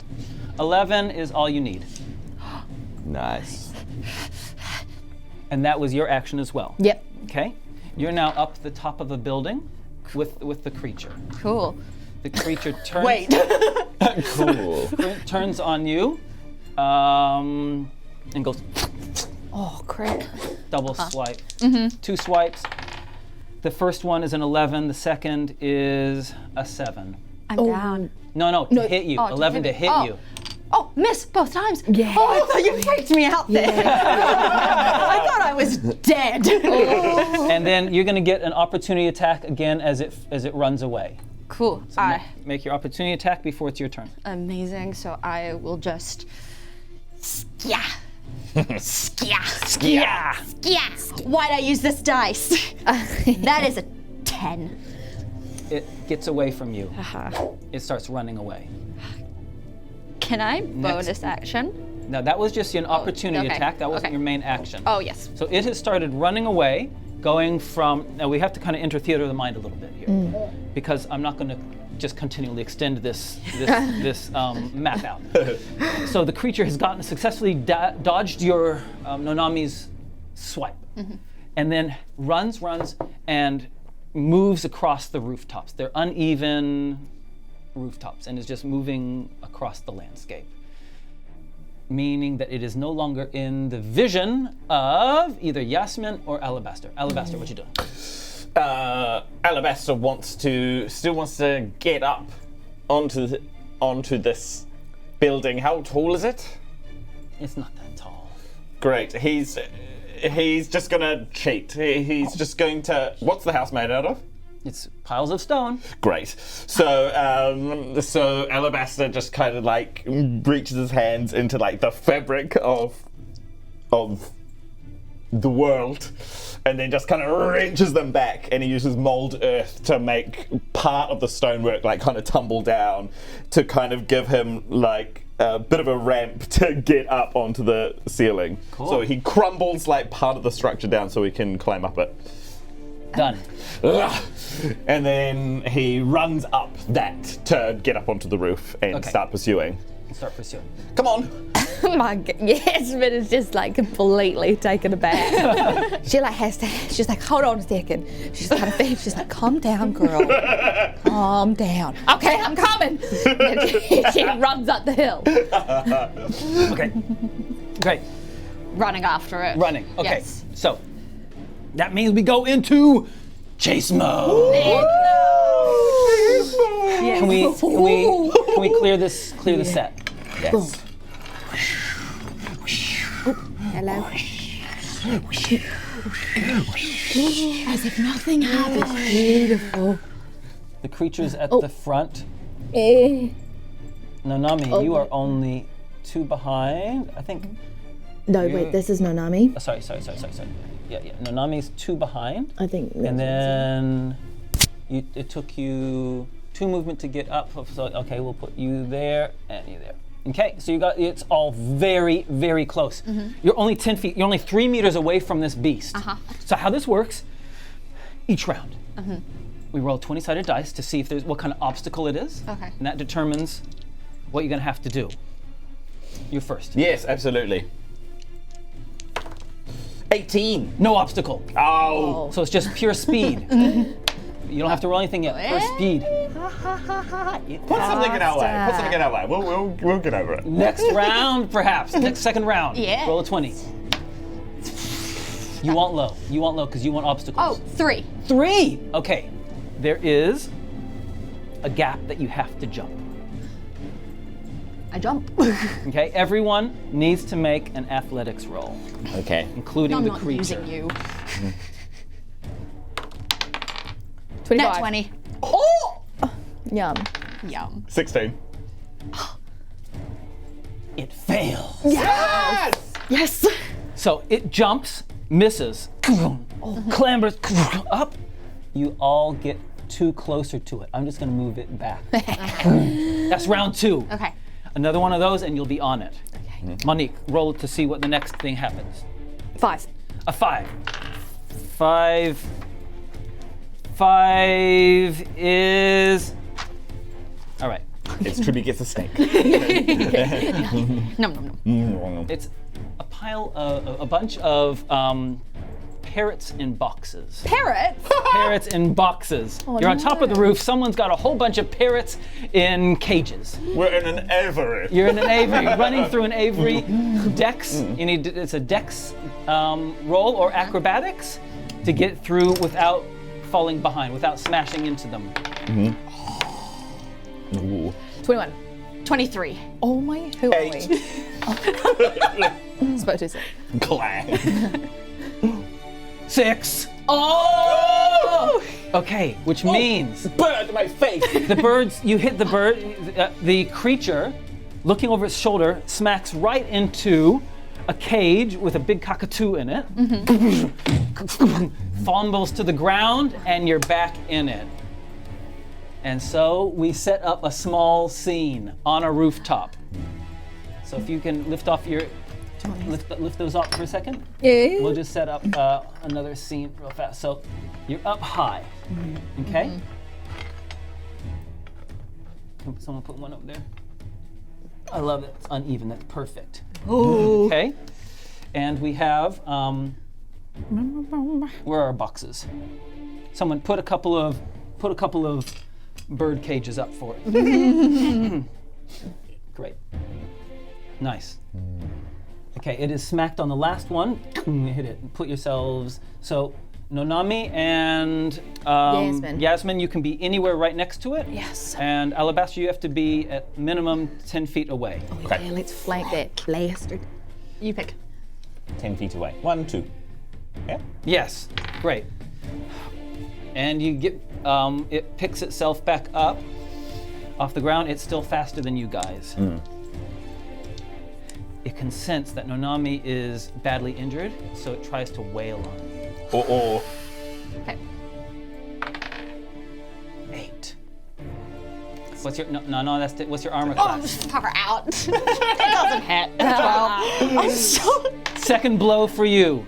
20. That's a hit. Uh-oh. I'm so used to just like, I'm gonna go down.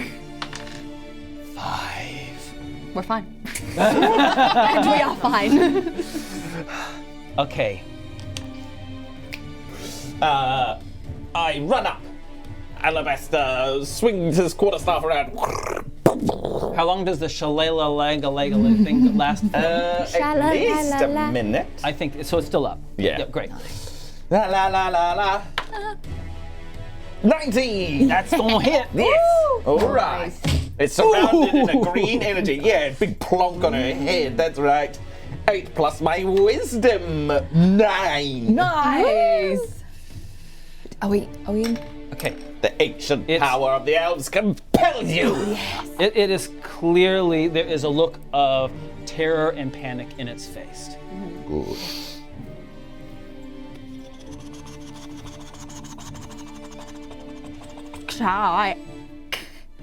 What you gonna do? Can I try and talk to it? Yeah? I believe I know, Infernal? Infernal. Okay. Ooh. Yeah, what are you gonna say? What are you gonna do? I'm just like, drop to the ground and we will not kill you.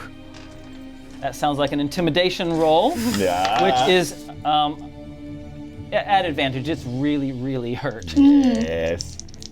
A flanked intimidation. That is a 14.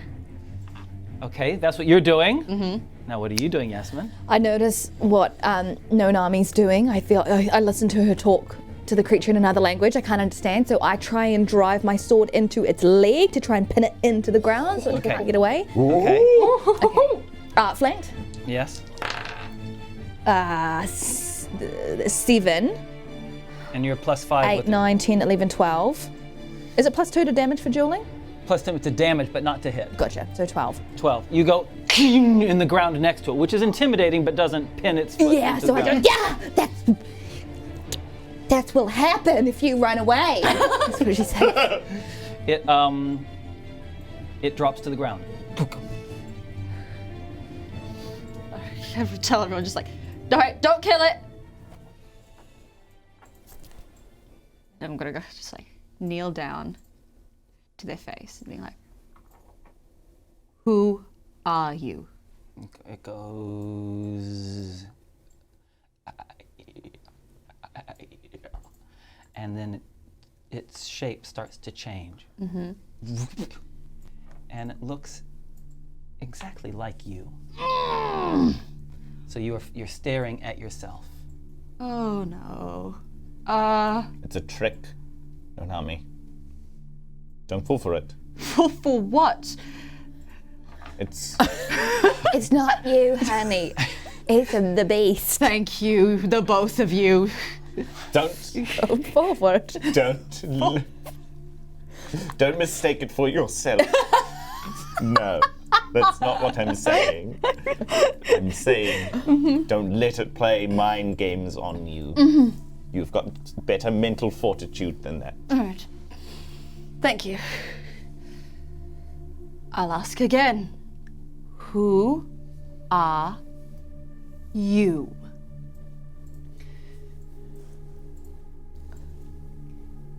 My name is Sergeant Penray. Eva? Wait, what? Sergeant Penray. Sergeant Penray. Yes. And her form changes, and she looks like Sergeant Penray. And she says,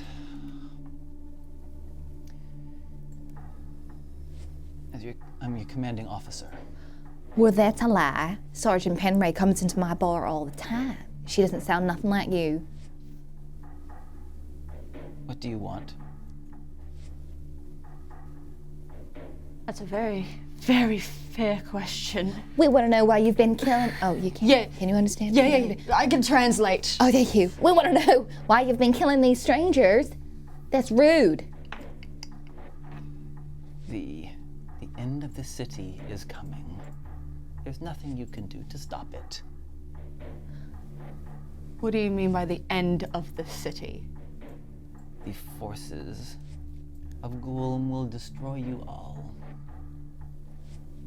I am merely one of the firsts. One of the firsts? One of the firsts to come, but more will come. So you were sent from Ghulm. Is your mission simply the destruction of Aratai? My mission is to come and to kill all the guards.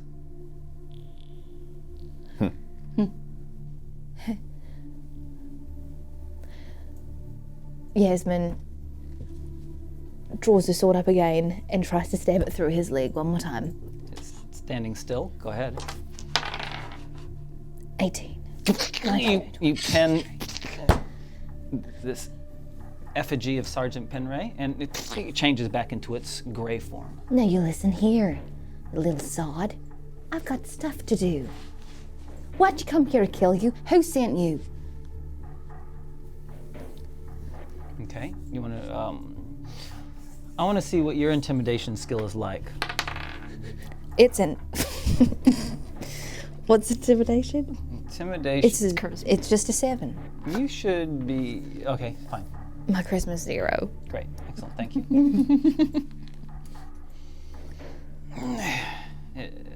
It says, I am prepared for the worst.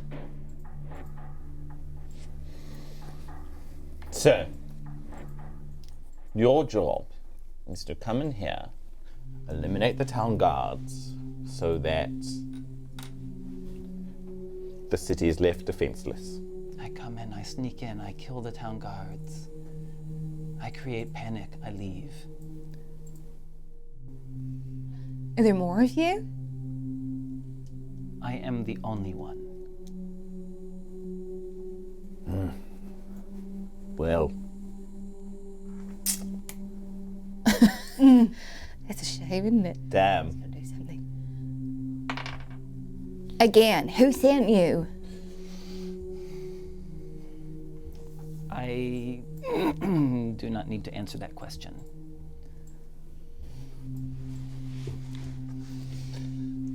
I guess not. Keep talking. I'm looking at my spells. Do you want to do this? I am finished talking with you. If you're doing anything, do it. I am prepared. I mean, do we have to hand this creature back, or do we just kill it now? This creature's too dangerous to leave this spot. All right. Come on. All right. And then Alabaster puts the staff to his back again. Seems you have the sharpest blade. Alabaster ends its life. Thank you. Can you just wipe it on your shirt, please? No. And then he pulls out the hanky that he used to dust the seat. And then, oh. Do you have anything? Oh, give it. Yeah. Thank you. Oh, wow. That's, your body, your choice. Well, this was fun. Indeed. Well, I should probably be going now. You're not going to complete the after the incident report. We should probably report back. Jasmine, Yes. let's level with each other. Okay. Yasmin looks at him and tries to get down on his level. She doesn't. No, I'm not asking you to kneel. Okay. Where are you supposed to be right now? Okay, you caught me. You caught me. All right. And then she runs. She just bolts and tries to run away. Okay. You can go after her. I'm just gonna stay here and tend to my wounds. This seems to be more of a you problem than anything. You didn't know? Yeah, and then he goes. What? Oh. And he tries to rewind the wounds that have been inflicted on you. He tries to reverse the wheel of nature and gives you 5 hit points back. Cool. And then he jumps down onto the ground. And he says, Jasmine, look, why? You come now. We bartered for a reward. You're gonna miss out on that if you don't come collect. I honestly think you could have handled that far better. I'd run a bit after that. Okay, while you guys are running, Nanami, you're the only one there with the corpse of this gray creature. Oh, yeah. Oh, yes. Yeah, I'd like to just she's like, haha. Oh. So I'm going to just take a further look at this, at the body. Okay. So the body is not completely unadorned. It's not completely naked. It has a leather pouch strapped Yes. across, it's not strapped, slung across his shoulder. Yep, which is covered in ichor now, in yucky blood. Yeah. I'll grab it and take it, and I'm going to take a look inside. Okay. There is inside a piece of peapa Papa. Cool. written in the language of Gulm, and there is a map upon it. Do I recognize the place? Sorry, let me just finish the other contents, yes, and sorry. then we'll get it. And there's also a small collection of Aratai currency. There are 9 gold pieces, 11 silver pieces, and 10 copper pieces.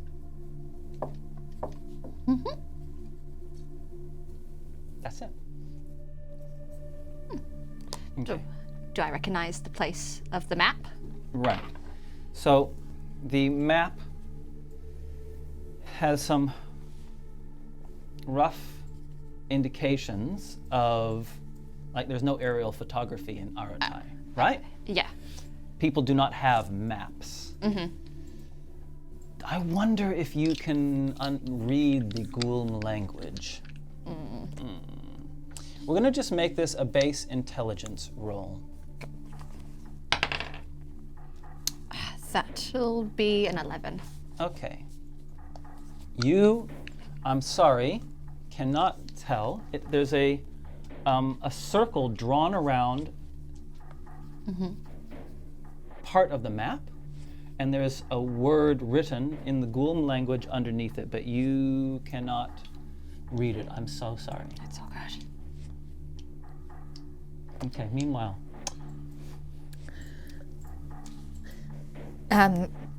Yasmin ran and she kind of like hid behind a corner, and then she hears Alabaster's voice saying, "You won't get your reward," and she goes, "Oh, crap." And she's like, she realizes that this guy can like turn into a dog and probably chase her down, and also an alligator. So she kind of just slides out from behind the corner. She goes, "I'm so sorry."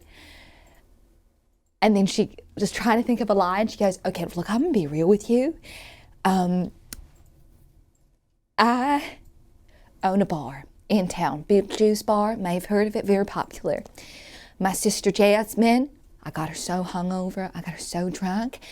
She was called in for a meeting. I just said, fine, look, that's my bed. So I stood in for her for the meeting. But I don't want to tell you guys that she was hungover because that's unprofessional and she loves her job. Very good fighter, very good at her job. So then I just wanted to come with you guys because it looked like a lot of fun. Are you here? I'm not way back now because it looked like a lot of fun, and I just wanted to join the crew. I wanted to see what her job was all about because she's always talking about it all the time, and I'm just sick of having to fight everyone at my bar, and someone just crashed into my window the other day and it was broken. That's why I stayed, because of the money, and I needed to fix that window, and it's been a long week, and I guess I just wanted to fight something. Do you know what I mean?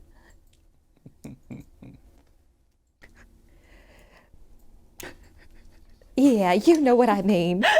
I've got to say, you'd make a pretty good detective. Oh, no, I don't even know. Really?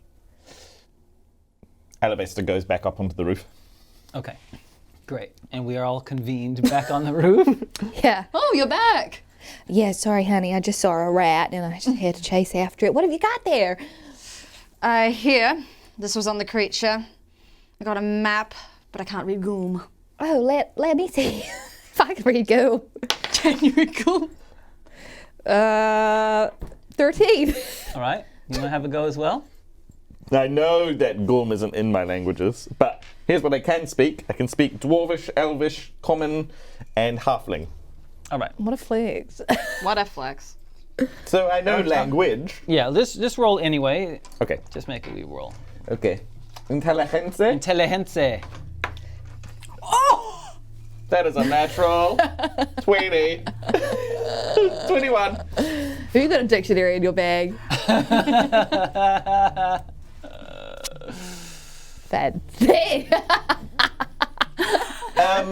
What did you say? No, I just have a knack for languages. I just fall up here in my noggin. Oh my gosh. Yeah, I've got some ideas about what this is. I'm working on a Tell few us. words. Okay. There's a few cognates there between Elvish and Dwarvish, before they branched off into separate language All right, you trees don't need to show off. 3,000 years ago. But, Oh. who's keeping score? Says Temple of Nafasi. This is one of your gods, isn't it? Nafasi? I don't know who that is. Not a church. What do you do on a Sunday? I'm guessing it's not go to church. I do not go to church. Nafasi, the storm seas. But I do have a medallion that my auntie gave me that says Nafasi on it. You'd all know who Nafasi is. Oh, yeah, you know Nafasi. She's in the tales. She's the storm god. Oh, right. So a small amount of lore for anyone who does not know who Nafasi is. She's the one who made the thing go the other way. The meteor. Yeah, the Nice jewel of remembering. Aratai. She flung it the other way. Nafasi is the tempestuous goddess of storms and seas. She is fickle, peaceful and calm one moment, raging and roaring the next, just like the seas and the storms themselves. I love her. She is sailors all over the world pay alms to Nafasi, praying that their boats make their journey safely. Farmers as well. At the beginning of seasons will give generously to temples to Nafasi, hoping that the season will be a bountiful one. That is who Nafasi is, the goddess of the seas and storms. Is the temple... Is it in the city? There are a number of temples to Nafasi around. Looking at this map, this is the temple of Nafasi that is near the edge of the stacks. I know where that is. That's near my house. Yes, it is. Oh. Oh. Okay. Well. Let's go there. First, let's get rid of this body. And Alabaster goes down into the alleyway and looks for a barrel or something. Sure. Put it in the barrel. Put it in. Yeah. All right. We can come back for it soon. Okay. We can roll the barrel. We're not taking it with us. Okay. We're putting this here. We're going to mark it somehow. You take some of the blood. all right. Just here. Here. Nice. The barrel with the red X on it. Drop it in. Go on. No. I'm not touching it. What? You're clearly much stronger than either of us. Oh my, stop, Ralph.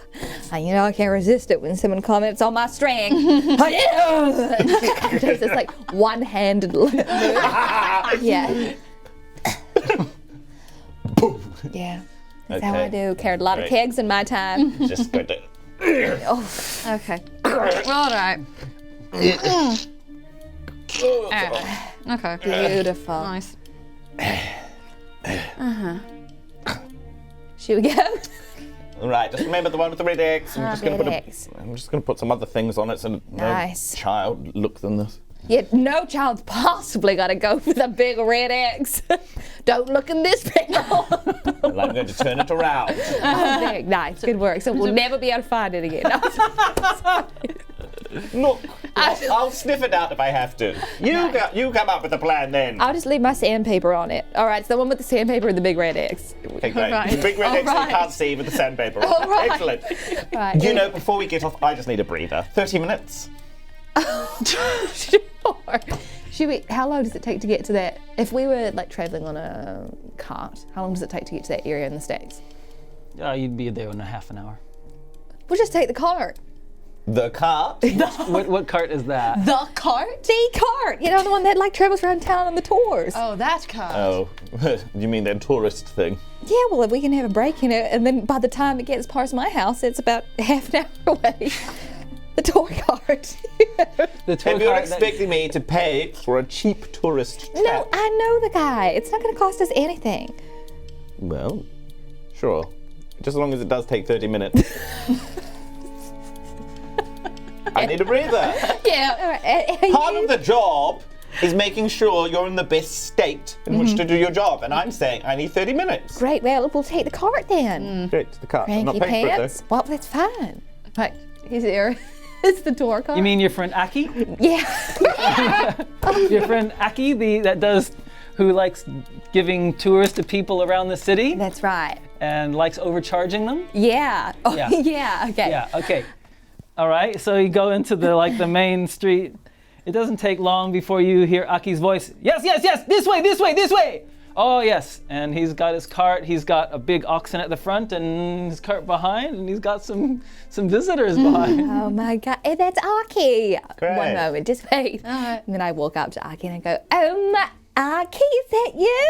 Oh, yes, ma'am. Oh, kiss. Mwah, mwah. Oh, yes. But of course, before he leaves the hug, I draw my sword. Hey, what are you doing? Oh, don't you play a fool with me, Aki. I know you broke my window last week. I saw you. Listen, don't you forget, I'm with the town guards right now. So you better give us a free ride or I'm going to stab you in the gut. But I don't have to repair the window? No. Window fixed? Window is fixed. It is even. Call it even. Put us on the back.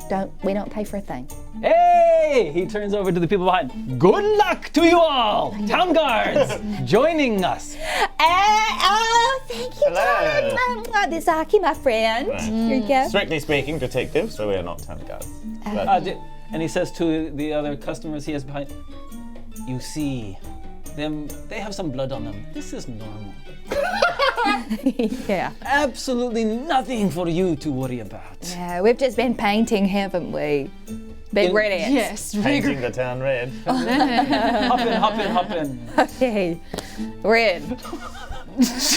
And Aki starts going down and says, this was once a famous slum. Wow. And Wow, gosh, the things you learn, eh? Yeah. How long have you guys lived in Aratai? Is there a silent version of this? How long have we lived in Aratai? 17 years, maybe. Oh, wow. How old are you both? 80. 80. You look so young for 80. 80 is young. Okay. I've lived here my entire life. 24. Nice. I'm more similar to your age than 80. Oh my gosh. Wonder what he does to his skin. We just age a bit differently. Oh, I see. Druids. Elves. Elves. Elves, of course. Amazing. It's all right. Like, I wonder if they release their own skin line. Anyway, are we there? Well, short rest. Oh, go. it's just genetic, I'm afraid. Nothing really to it. Some people say that elves are superior. I'm not one of those elves. Oh, Good. Wow. I bet you'd have such young-looking children. So interesting. You know, I don't see children in my future. No? Here. I'm too selfish. Elfish. Selfish. That's funny. I know you can somehow make that into a joke.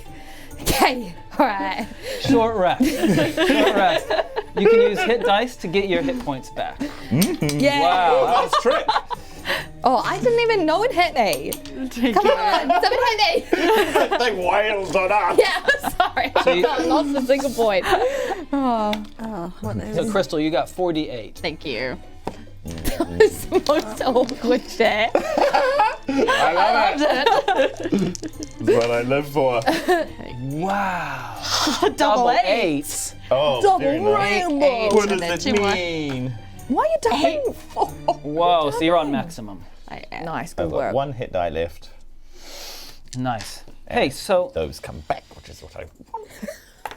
you've had Aki's tour. What have you learned? Well, he's got a very nasal voice, hasn't he? He really doesn't stop. I said it to get me. This is the character commenting on the character. This is the character with the nice voice. Yeah. He just doesn't stop, does he? No. See No, your he X. How many X's do you have?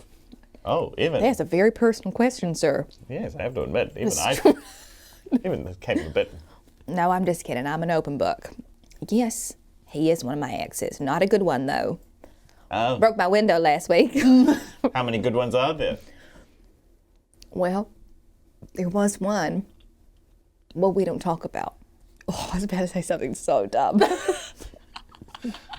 was about to say, we don't talk about Bruno. Felt Bruno. completely wrong. I don't want to hear. Okay, I'm done. Keep the action going. I need to shut up. Okay. Okay. Aki pulls up, says, Oh! Give us some warning, jeez. end of the tour. Thank you. Really? What? What? What do you want? Let's just get off. What's happening here? Aki winks at you, Yasmin. We'll see you again, eh? You will? Maybe. Bad news, Aki. You weren't one of the good ones. I was never trying to be one of the good ones because I am the best one. Oh, Lord knows I love a bad boy. Right, And- move on. Where does he get up being so well adjusted? The plan. Let's go in.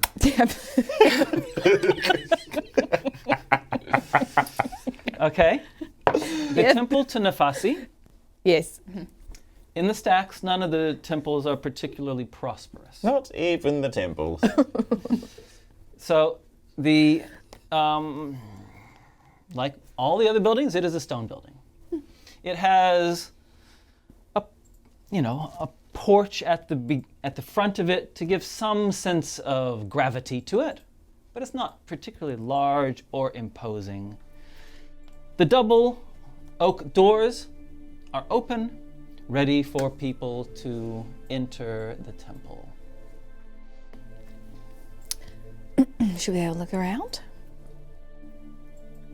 Good idea. Investigation? All right, let me describe when you get into the temple to Nafasi. There's an area where you take off your shoes at the front. And then there is a round... What? What? Elevator leaves his arm. What? Oh, that's it leaves his shoes on. Okay. I don't know why that entertains me so much. I mean, we're just like, okay, yeah. You know, it's good and proper when you leave your shoes on. Such a daring offer. Okay. Okay, and there is a closed door to your left, and in front of you is the main room of the temple, which is circular. In the midst of it is a round pool of water. There are seats lined around the circular temple, and some people are in there uttering prayers, and you see one person, a couple stand up from their devotions, take a couple of coins and drop them into the pool of water, and then leave past you. Superstitious lot, aren't you? I'm a bit superstitious, actually. I get out a coin, chuck it in the pool. Blink. Okay. What's that going to do? I don't know, I could use all the luck I could get, to be fair. I just impersonated a town guard. I also want to throw in a gold piece. Probably the one that I stole from that creature. Sure. Really? I wonder if it'll do something. I mean, See what happens. Jasmine I can understand, but Nanami, I really didn't take you for... Oh, I'm not. I just know for a fact that thieves come in here and then steal like the coin, so I might as well just give it back. Oh, that's nice. Okay, so why are we here? We're here because the map led us there. Is there anything else on the map that it could be a clue? Any words that you recognize from your Temple Roll Nafasi? 20? I don't know. Anything else on the... Okay. map? So on the map, no, there is nothing else on the map. Okay. It was Piece of just paper? the piece of paper was the map, Oh, okay. and the map had the circle around the Temple of Nafasi, and according to your knowledge of geography, you are now in that map. It had a pouch of coins as well, did you say? I wonder if we put Oh, I mean, we don't necessarily know that, I guess. So the circular room has at the far end of it, there's a heavy velvet curtain in a dark blue, similar in color to your top. Dark blue velvet. Yeah. Other than that, it's a fairly plain place. What you gonna do? If a shape-shifting demon needed to come visit a temple, what do you suppose they would do here? I wonder if the demon had any money on it. That's a strange question. Why would a demon have money on it? Very odd question indeed. I don't know. Well, he need to buy something, and there's free money in this temple, obviously. So, if you came in without any money, where would you go? The temple of. Visibly sweating. Why do you look so suspicious? No reason. Maybe because you're... Maybe because your story's so silly that Nonami is nervous about being in the company of someone so frivolous. That's probably why. I think I've worked it out. I just want to take a moment to remember that time that you told me that I would make a really good town guard. Oh, and I wrote that down. Oh, town guard. Because I wanted to show someone, because I was going to apply. And I thought that maybe you would give me a good reference, but now I'm not going to ask. So instead, I'm going to look around. Okay. I'm going to look around the blue curtains. You're looking around, and you go to the blue curtains and see what's behind them. Yeah. Okay. Meanwhile, what's Nonami doing? I'm gonna take the pouch of coins out and just like look at it. Is there any anything on the pouch, like engraved? Okay. You want to see if there's any clues to be found on the pouch or the coins or anything like that. Thank you. And Truby, what is Alabaster doing? Alabaster's just going to dice stuff around a little bit and then go back to that door that was at the entranceway that was closed. Okay. Going to investigate that. All right, so what I see happening is I see Nonami and Alabaster doing some investigation rolls. So if you want to make a roll, feel free to. We'll do the roll first, and then we'll have a conversation.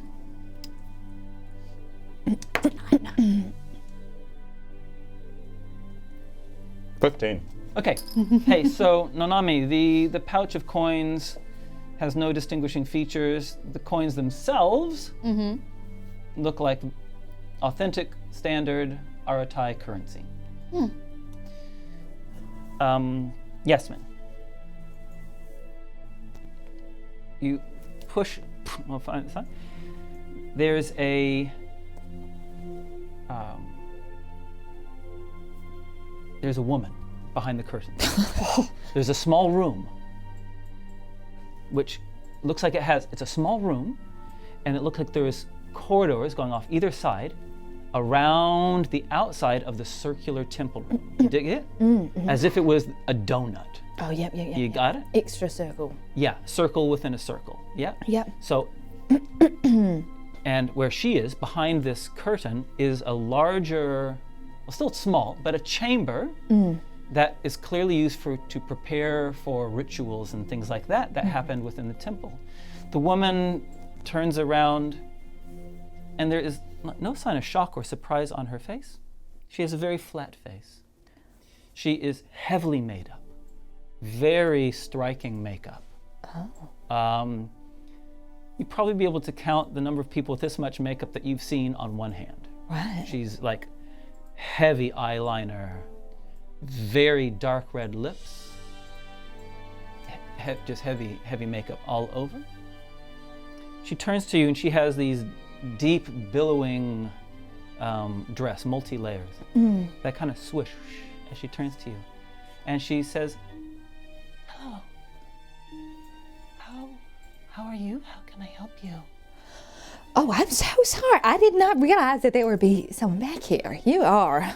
Wow, I can't stop looking at you. I'm a little bit flustered. Hi. Yasmin. Nice to meet you. Nice to meet you too. I'm Monifa. Monifer. Monifa. Monifer. No R. Just the Just the R. Monifa. Wow. Welcome to the Temple to Nafasi. Thank you. Do you own this place? I am not an owner, I am a caretaker. Okay. Have you seen, look, okay, we're on an investigation. I'm not really, I'm just tagging along. Have you managed to see anyone, shut up. Have you managed to see anyone like gray, kind of alien-like enter this building? Yes? Oh, no, No? I'm not in, only because I'm thinking. Not, Oh. because not because I have seen a gray alien. It's okay, I nod when I think too. She says, please forgive me. I have to ask a couple of questions before we proceed. Go on, open book. The first is, Oh, I feel like have you been drinking? That is a great question. A lot of people ask me that. I'm just energetic. In fact, I own a bar, but I don't drink at all. Okay. Next question. Next question. You said we, but I Yes. only see you. Yes, well, my friends are just outside the curtain there. Yep, that's right. That little Alfie one, he's a shapeshifter. And the little tiefling, shapeshifter. Shapeshifter. Astonishing. Yep, little tiefling, very smart. Very strong. Very nice people. An investigation that's brought you here. Meanwhile, back to this conversation. Okay, so Alabaster, looking around the room first, and then you said you were just having a look around before going to that door, right?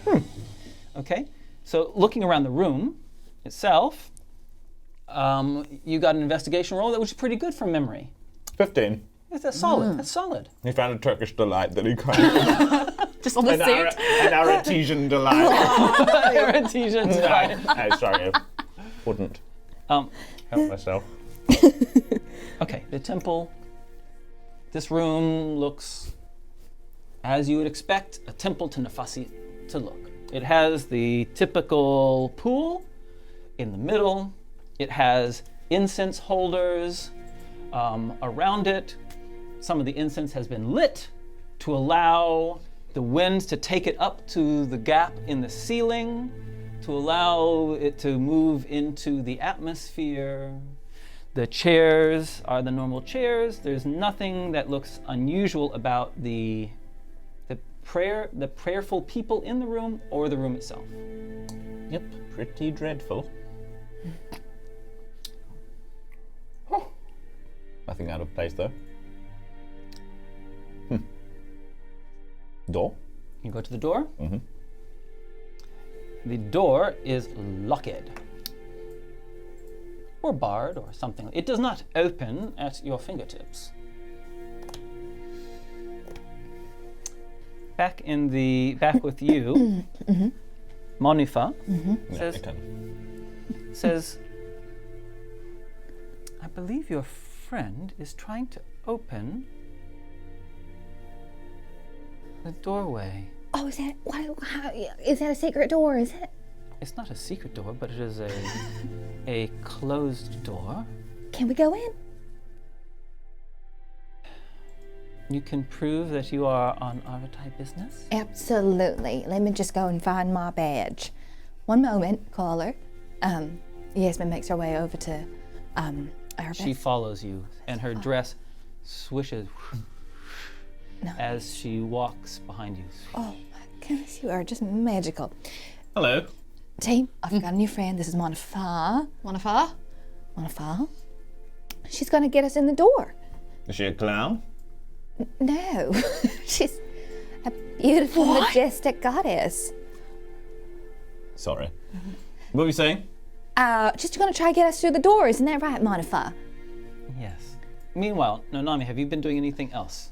I'm gonna turn around and look at all the people Yes. that are in here. Okay.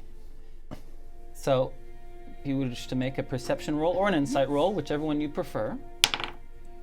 We are going to do. Where is it? That is an 11. An 11. Okay. They seem to be fairly standard, doing standard things at a standard temple.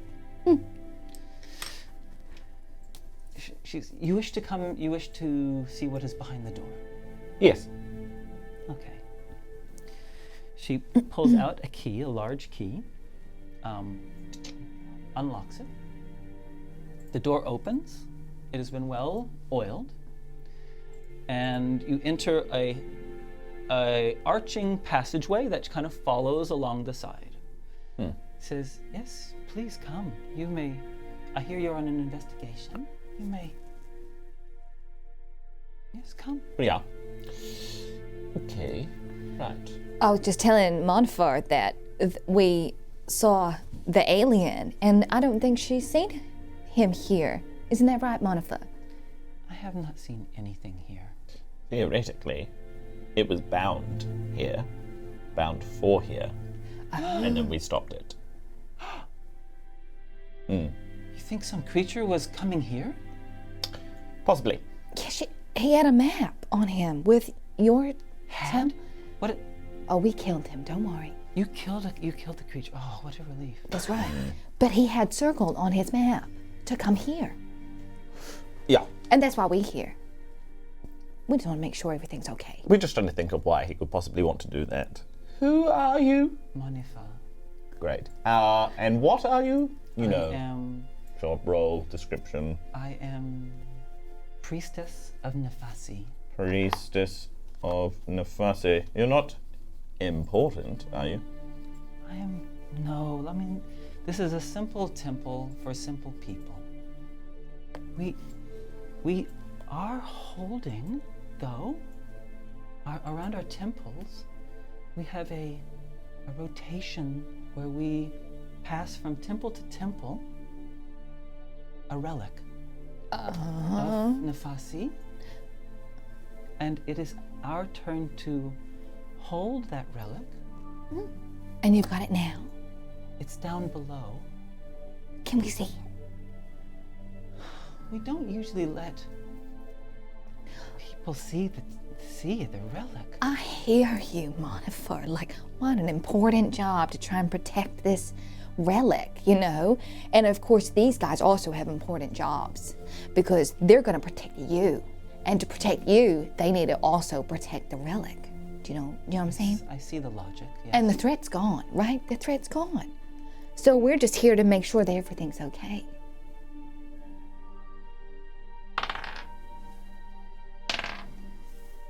Okay. Follow me. And she leads around the donut passageway. And at about, if you imagined where you first entered the temple was like 6 o'clock. Yeah? And where the curtain that you had pulled aside, Yasmin, was 12 o'clock. Yeah?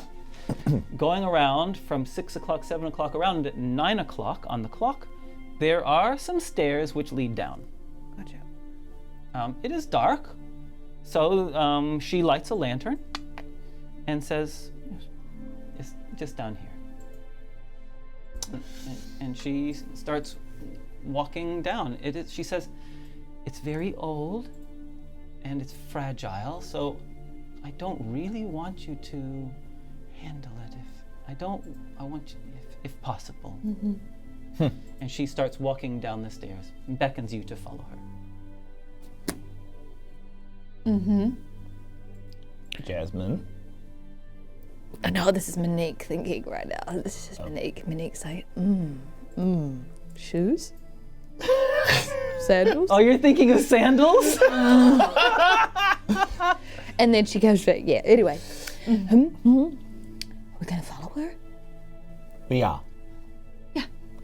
Okay. We follow. You scared? Just a little bit. I'm just a little bit scared of the dark, to be fair. It's fine. Hold my hand. Okay. Yeah, I have dark vision, so Oh my goodness. we'll be fine. I forget! You human instinct. Yeah, No. Many, many other skills. you'll be fine. Oh, watch your step. Oh! The stairs follow the arch, the same angled arch, and you come down, and it opens into. I love the way you're still. It's good, it's good. And a single passage goes straight forward, as if it was heading to directly below where the pool would be, and above that, the open air. Do you understand the Yep. geography of the building? Yes. The opening of the air was directly above the pool, and this passageway underneath looks like it's heading so that you would be, again, directly under all of them. Yeah. Okay? It is dark in here, except for the lantern that she is going. And there is a room in the middle, and there is another pool underneath it. And she beckons you into this small room. Yes? Yep. And closes the door behind you. Perception rolls. Yeah. 20. Natural 20. Ooh, 20, that's not nice. nat. 10.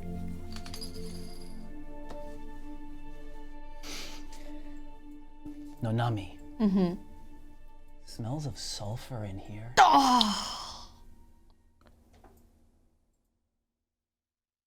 Nimrod. Yes. Oh, I called you Nimrod. Wrong character. I mean, yeah.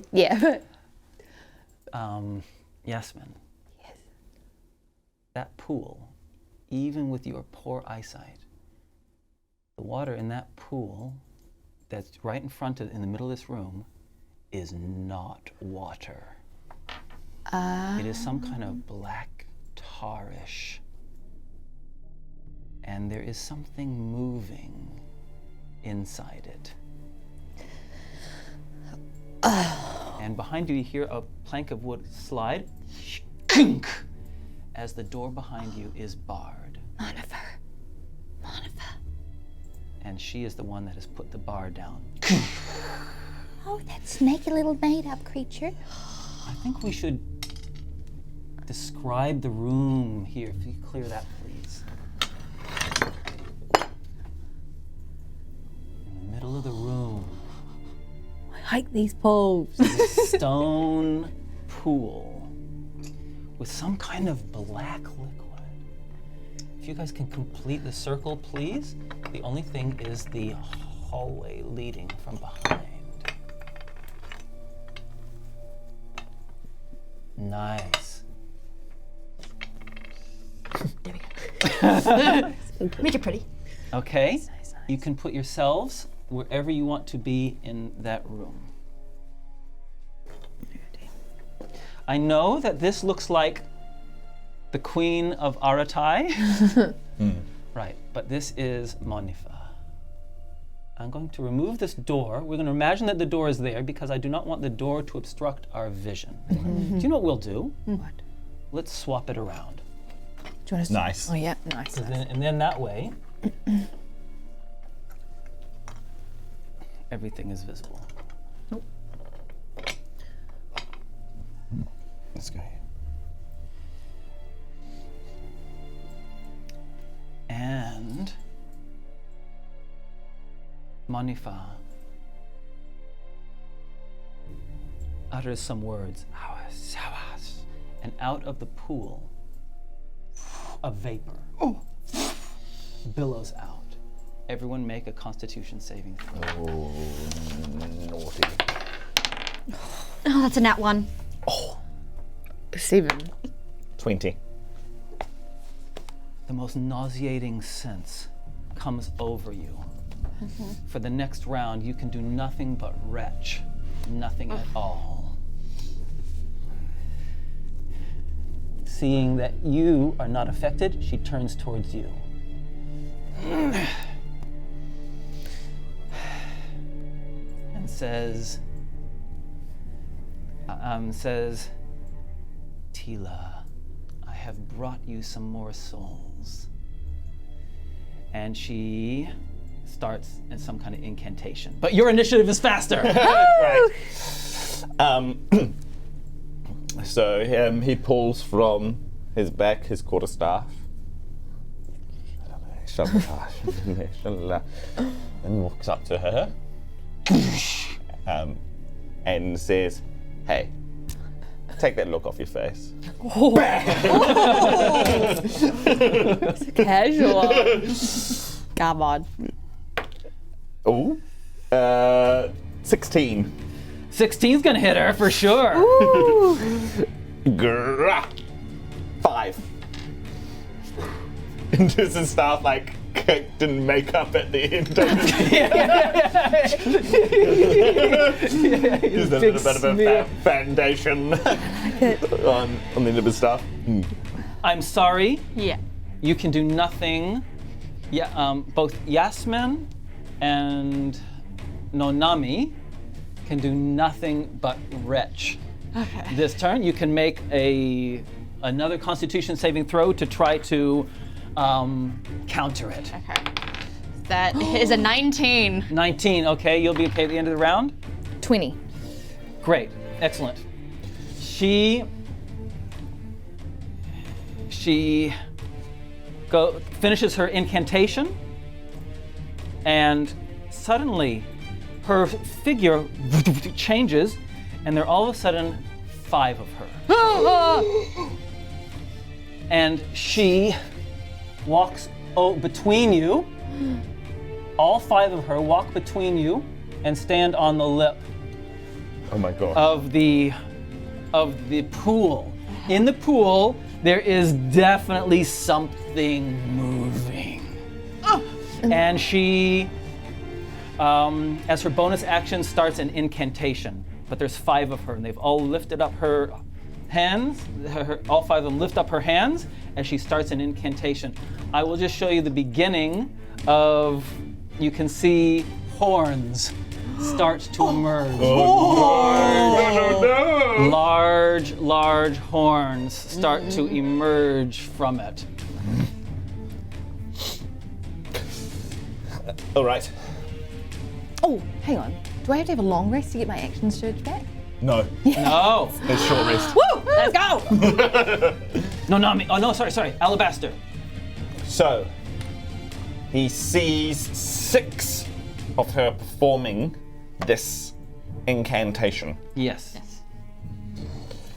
Do I get any sense of whether she's actually duplicated, or do I think this is an illusion? You have never seen this before in your life. Your Okay, guess great. is as good as yours. I guess it is. Yeah.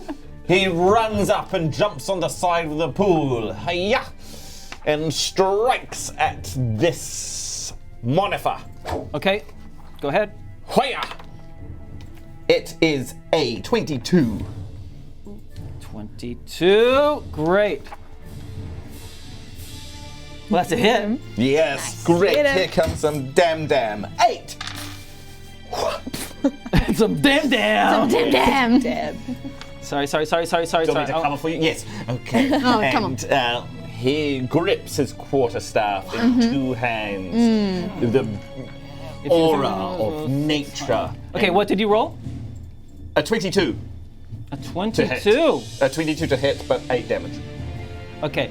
Each time the creature you attack during the spell, do you roll d20 to determine whether you hit the target instead. Okay. You must roll a 6 higher, change the text to duplicate. Okay, I have to roll a d20. If I roll a 6 or above, you hit a duplicate and not her. Ah. You roll it, and it goes through it, and one of her vanishes completely. What? There are 4 of them. Oh, it was a fakie. Damn it. Okay, Weed her out! sorry, 3 duplicates. There were only 4 of them. I told you wrong. There were 4 of them. Now there are 3 of them. No, not me. Okay, cool. I am going to go over here and I'm going to try and pull them off the ledge. They are way over here. Sorry. How are you going to get there? Yep, go ahead, put yourself where you want to be. Yeah. Get in there. It's yeah. Oh. And you want to try to pull her off the ledge. Push her in. No. Okay, make a grappling roll. Go. So that's, yep. 17 Okay, plus. opposed strength rolls now, please. Oh. You grab her. Oh, I knew that was. Actually, Oh. okay, yeah, cool. All right, now let's see. Duplicate, gone. I draw my sword and I aim for the one of them. Okay, roll. 13, 14, 13's gonna hit. 18, yeah. It's gonna hit. 11 or higher, you hit her. Lower, the other one.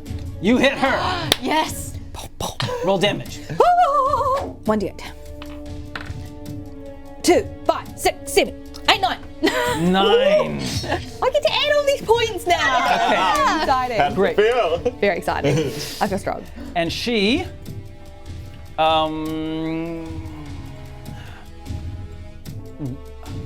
the 2 duplicates kind of dance through each other, but one of them disappears and there's only one of them left. That's the real one. And in the pool, you can now see the shoulders and the head of a very large beast. A red skulled beast. It sees you and starts speaking in Abyssal. I come to fulfill my pledge. Yasmin looks at her friends and she says, "Look, it's just like that game Whack-A-Mole. We've got to put Whack-A back down into the water so we can't emerge. Uh-huh. Let's go for the top of the head." For some sort of human game? Yeah, I have it at my bar.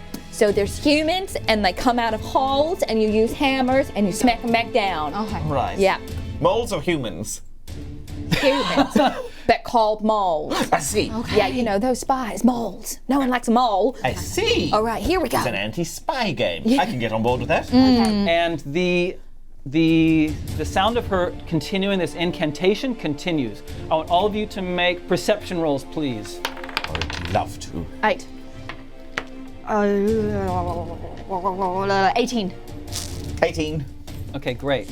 It is okay. Alabaster, your turn. Yes. So she is there. Yes. Do I see horns? Horns, head, and shoulder, and it is kind of slowly rising as the blackness kind of falls off it. On top of this thing that's... Advantage. Yeah. Nice. Love that. That is so nice. Here's some whack-a-mole. Oh dear. 11. 11 does not hit the whack-a-mole. Nanami. Jump up. And I'm gonna attack the priestess. So I'm gonna, just a good old swipe. Swipe away. 8. 8. I'm sorry.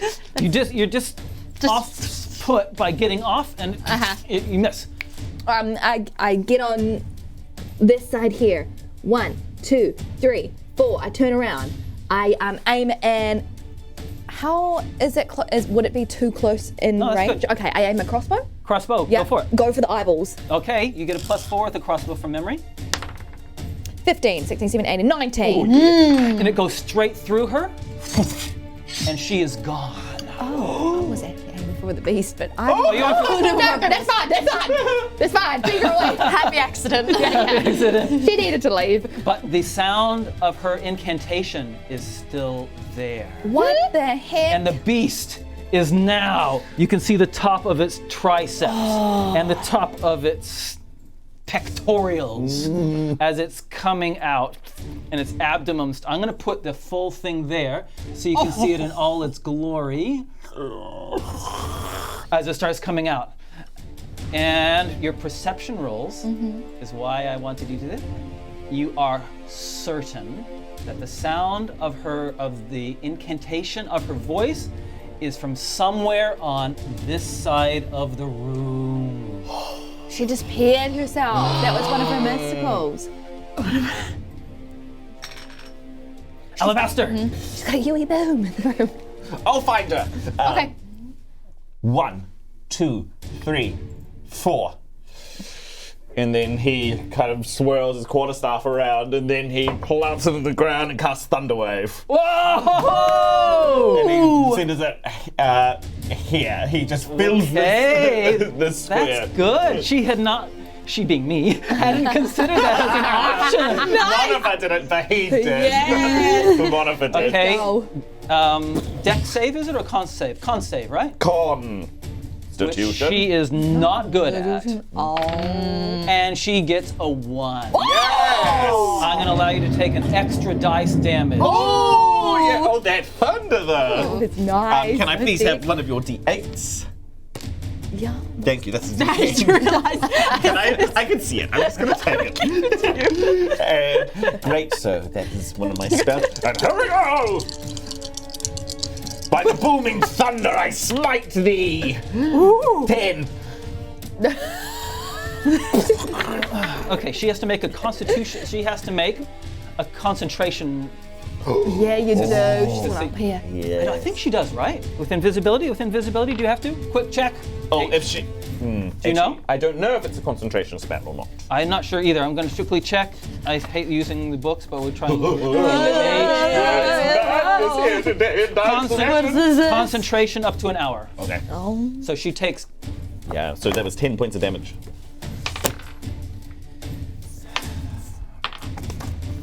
She becomes visible.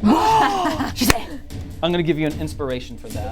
Nice. Very good. Yes, I love delicious But we have inspiration. inspirations, yes. You guys have inspiration. Nonami. This might be a stupid idea. I want to climb on top of him. Okay. Yeah. And I want to like just stab. Down. Yeah. Does that count as a sneak attack? It certainly counts as a sneak attack because it's not moving at the moment. Oh, fantastic. You are good. That you are good. is a 21. You are on top. Fantastic. Yes. That is 3d.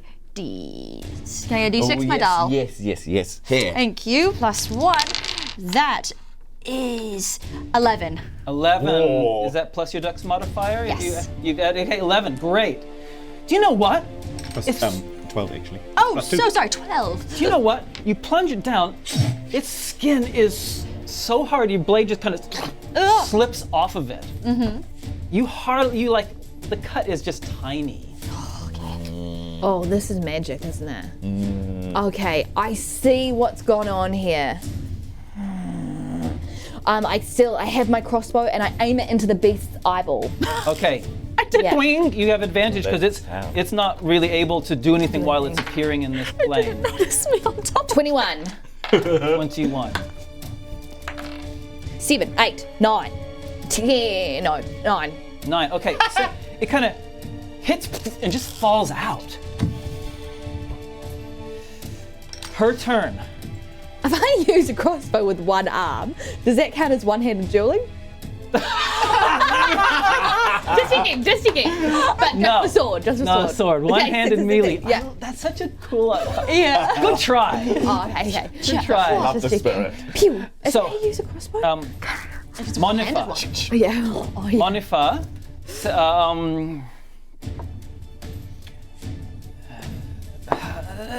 Is hurt by this. She's taken some beats already. And says, Tila, grant me Nafasi's power. And out of her arm, in a straight, perfect line, a bolt of lightning arcs from her finger across all three of you in a straight line. So perfectly lined up for her. Thank you so much for lining up so well. Dex save. Not you. Yeah, so only Just those two? Nonami and Alabaster. That's 14. 19.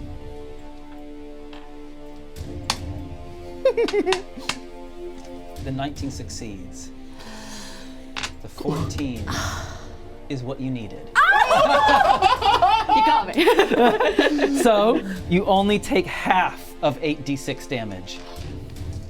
8d6, that's filthy. And you only take half of it. Half of it.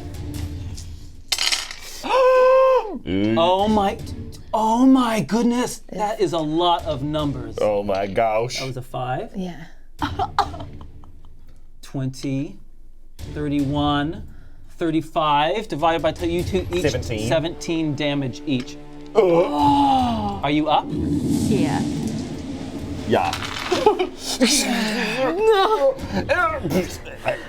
The creature is past his pelvis now. Oh my At goodness. this rate, with you looking towards it, Yasmin, 2 rounds Until he gets until out. it is free at this rate. So 2 his rounds. arms are free?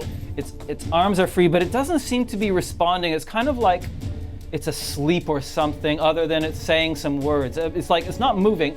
It's talking, bring me into this world, but its body doesn't seem to be moving yet. Okay. Okay, Alabaster.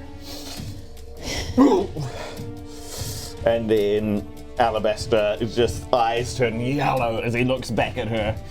And then his arms kind of like and it start exploding as like his nails just like rip forward like out of his fingers. And then he grows like twice his size, and before her stands a great big grizzly bear. Wow!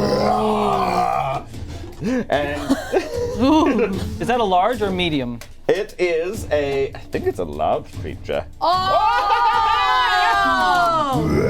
look at him! Go! And then Oh my god. He does the following things. Things! Yes, he bites at her. Oh, Okay. Get him, bear. yeah. Get him, bear. Okay, so that that is a 24. That's, you connect, you grab onto her shoulder. Yes, and I bite her for 10 points of damage. Oh my my goodness, she gosh. is in deep doo-doos. And he like tears a bit of her shoulder away. Get her. And then as he's done that, his bear claw just like rakes the cloth across Get him. her. Okay? And then he does 20. Yes! And then this one is this is yeah. This is 8 points of damage. And your claw, you want to describe what happens? Yes, I just as I slash across her, like great big spurts of blood fly into the air, and it's really gross. Yeah. Yes. And she gets flung across the wall and falls dead. Nanami, you doing anything in particular? You're on top of this creature. I wanna see what happens if I take my overshirt off and I wring it and put blood like a stranger substance into the water. Okay, you want? Okay. I'll see what happens. Wringing your blood into the black substance. Yeah. Drip, drip, drips. Okay. Okay. It kind of merges with the pool. Okay. Okay. Can I sense if the creature's still coming out of the water? Okay. So you're going to pause. How about this? How about you delay what's called delay your action? So tell me what you're wanting to do. Okay. Well, I want to try and grab his weapon. You want to try to grab the weapon out of its hand? Yeah. Okay, go. 12 Okay. plus. What do I plus for that? Now I have to make an opposing strength roll. This thing is really strong. So roll a 20-sided dice and add your strength modifier, which is 3. Use Plus that 3. that d20 that you got. Oh, what did you roll? Oh, 12. I think that's what you were. Yeah. Okay, so just roll it and add 3, Okay. and it's rolling, and I'm adding its strength, which is more than your strength. Okay, roll. And whoever gets the biggest number. Can I use inspiration? Yeah.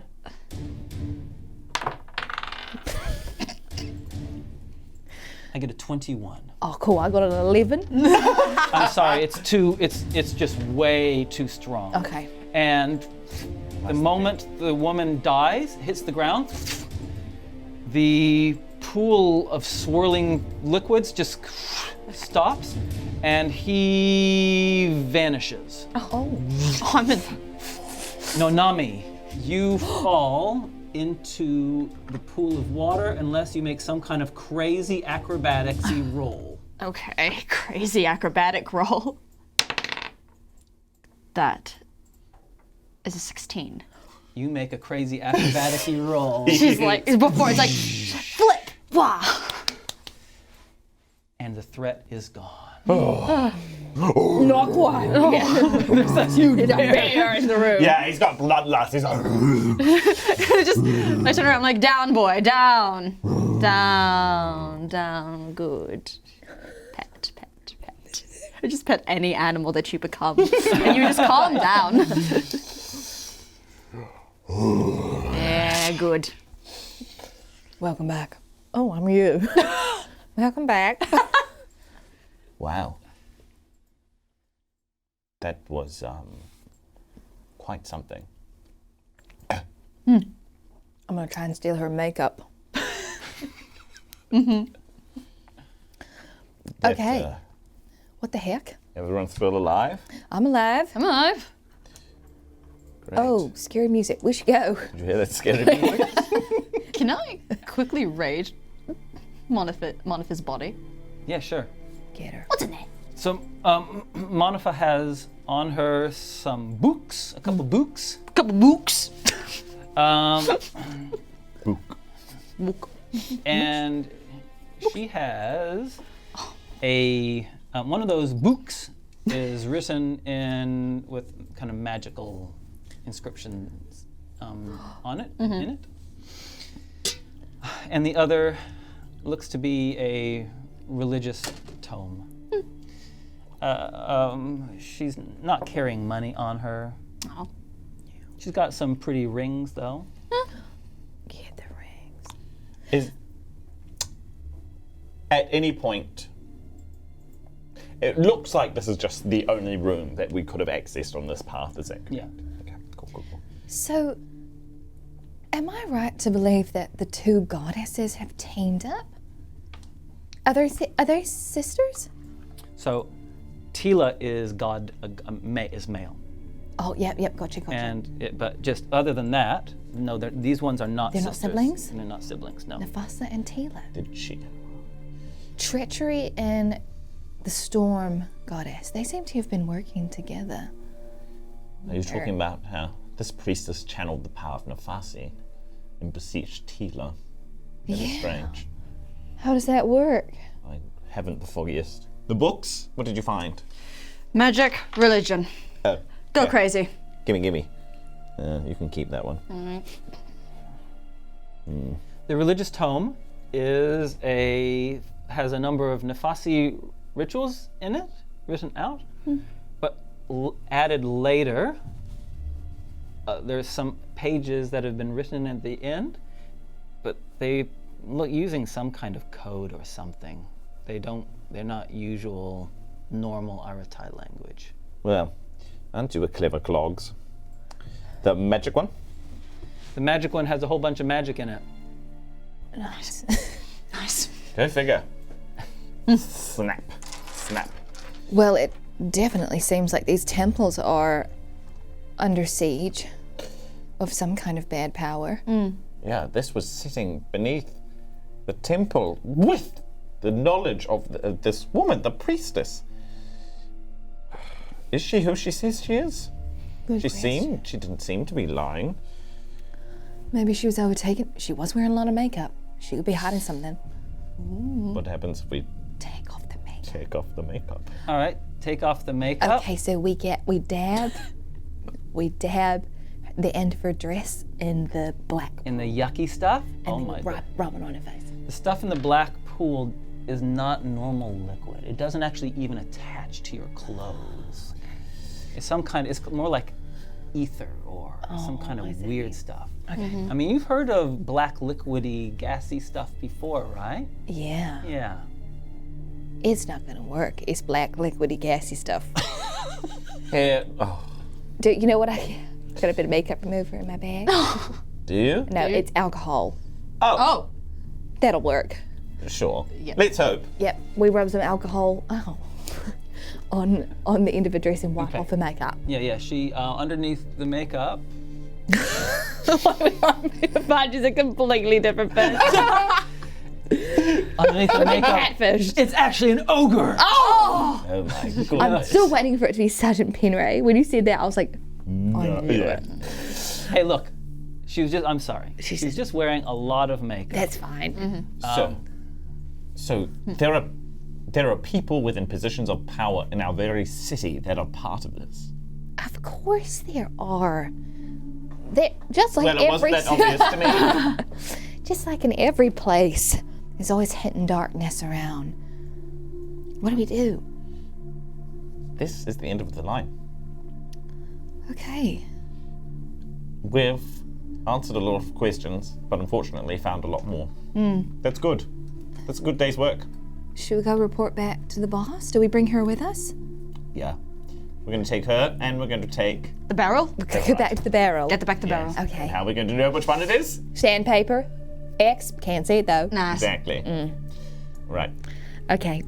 Nice. And with that, we will pull the session to a close. Hold on, I need some closure. So yes. Look, honestly, you've done good. Thank you. It's actually been nice to be appreciated for once. It's not it's not easy working for yourself all the time. And to be fair, I'm actually sick of my job. But I'm walking away now. I'm gonna go back to my job. It was nice to meet you. I'm sorry for lying. We'll go and find Jasmine. Yeah. Okay. No. What? Come on. And if you guys want to come by Beetlejuice Bar anytime, you know. That's the name of your bar. Beetlejuice bar. Yeah, why is that funny? Nothing. It's not funny. It's not funny. It's not funny at all. That's my ex-boyfriend's name. Beetlejuice. You named your bar after your ex-boyfriend that you stabbed? Bruno Beetlejuice, yeah. Bruno Beetlejuice. Yeah, you know him. He's famous around here. Bruno. You know Bruno Beetlejuice. Bruno Beetlejuice. You know that song. You know that song. Yeah. He was actually one of the bridge constructing engineers. Who the heck are you? Hey. So, The priestess? The demon? Oh, but actually, yeah. I know that guy. He's a stand-up guy. Anyway, go back down. hey, so look, reporting in a thorough sweep done of the temple reveals some other papers that had been stashed, also written in code language that were going to be taken away and hopefully deciphered. And all in all, commendations all round. Yeah. Double month's pay. No, now Yes. Oh, yes. Double month's pay is 80 gold pieces for you guys. Well, I'm going to note it down. I'm gonna note it down. I might be coming back. I don't know. You see. Hey guys, G's. thanks for that. That was a lot of fun. Yes, there was a hoot. Really enjoyed that. Woo. So thanks for joining us. If you've just joined us, welcome. If you've been along for the whole ride, what do we need to say to finish off? We need to say that Did someone win the... we have no idea who won I'll the find thing. out later. We'll find, after the credits, we'll have a Oh, look yeah, at the yeah, chat and we'll see who won our Wii competition. Great. Beautiful. Great. Let's give some thanks to our followers, to our subscribers. Thank you. To our Patreons, thanks very much. And we're going to say thanks to our two sponsors of today's show. So Jason, if you can get those, the Nine Realms We love graphics our up. sponsors. So Nine Realms, thanks so much. These guys make quality gaming accessories. They're offering for our viewers a 10% discount if you use the code LEGENZ10 at checkout. And they've got beautiful warrior vaults. These are really cool wooden things where you can put your dice in one side and your minis, and they look really nice. They also have really beautiful dice towers and dice trays, for rolling your dice into, so they don't, how Ronnie's always losing dice. Yes. That doesn't Throwing happen. them off the table. Yeah. Yeah. And they have customizable DM screens and Beautiful. all of that stuff. They've got a whole bunch of different timbers that you can choose from. Oh.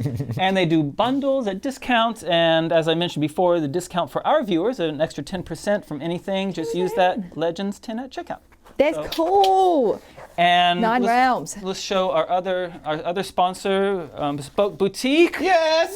We love Bespoke Boutique.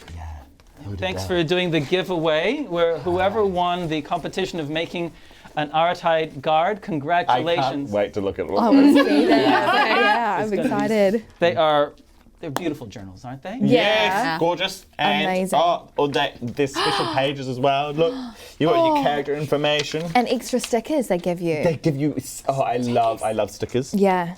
They give you pages for your abilities, for your spells. Whoa. A whole page for your currency, which is very ambitious for our characters. But you might do a lot of looting and hoarding in your campaign. That's right. And then just so many pages for notes. Gorgeous, beautiful. Amazing. Shot home. Thank you. Bespokeboutique.nz. That's the address. Bespokeboutique.nz. NZ.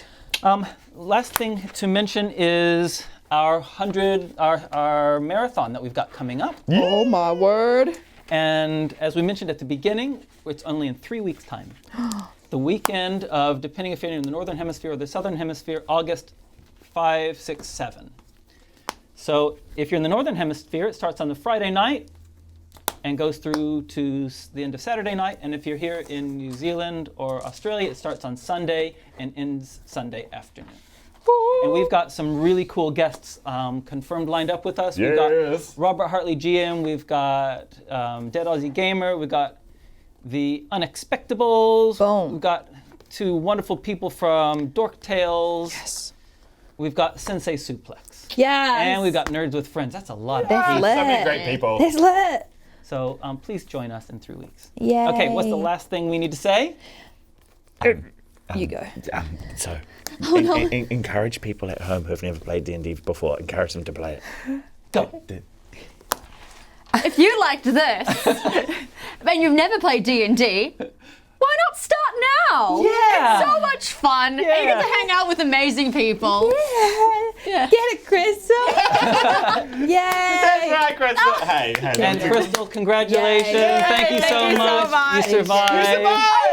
That doesn't always happen. No, I'm surprised we all survived. Yeah. No, honestly, our one-shots, Lethal. they are lethal. Everyone usually dies. Yeah. Yeah. Well, Nice work. I'm glad I'm alive. Yes. Yay. That was a hoot. I had so much fun That was with that fun. one. I really enjoyed it. Nice one. Hey, so we're going to hang around for people in chat in a little while, but for now, let's roll those credits. Wow.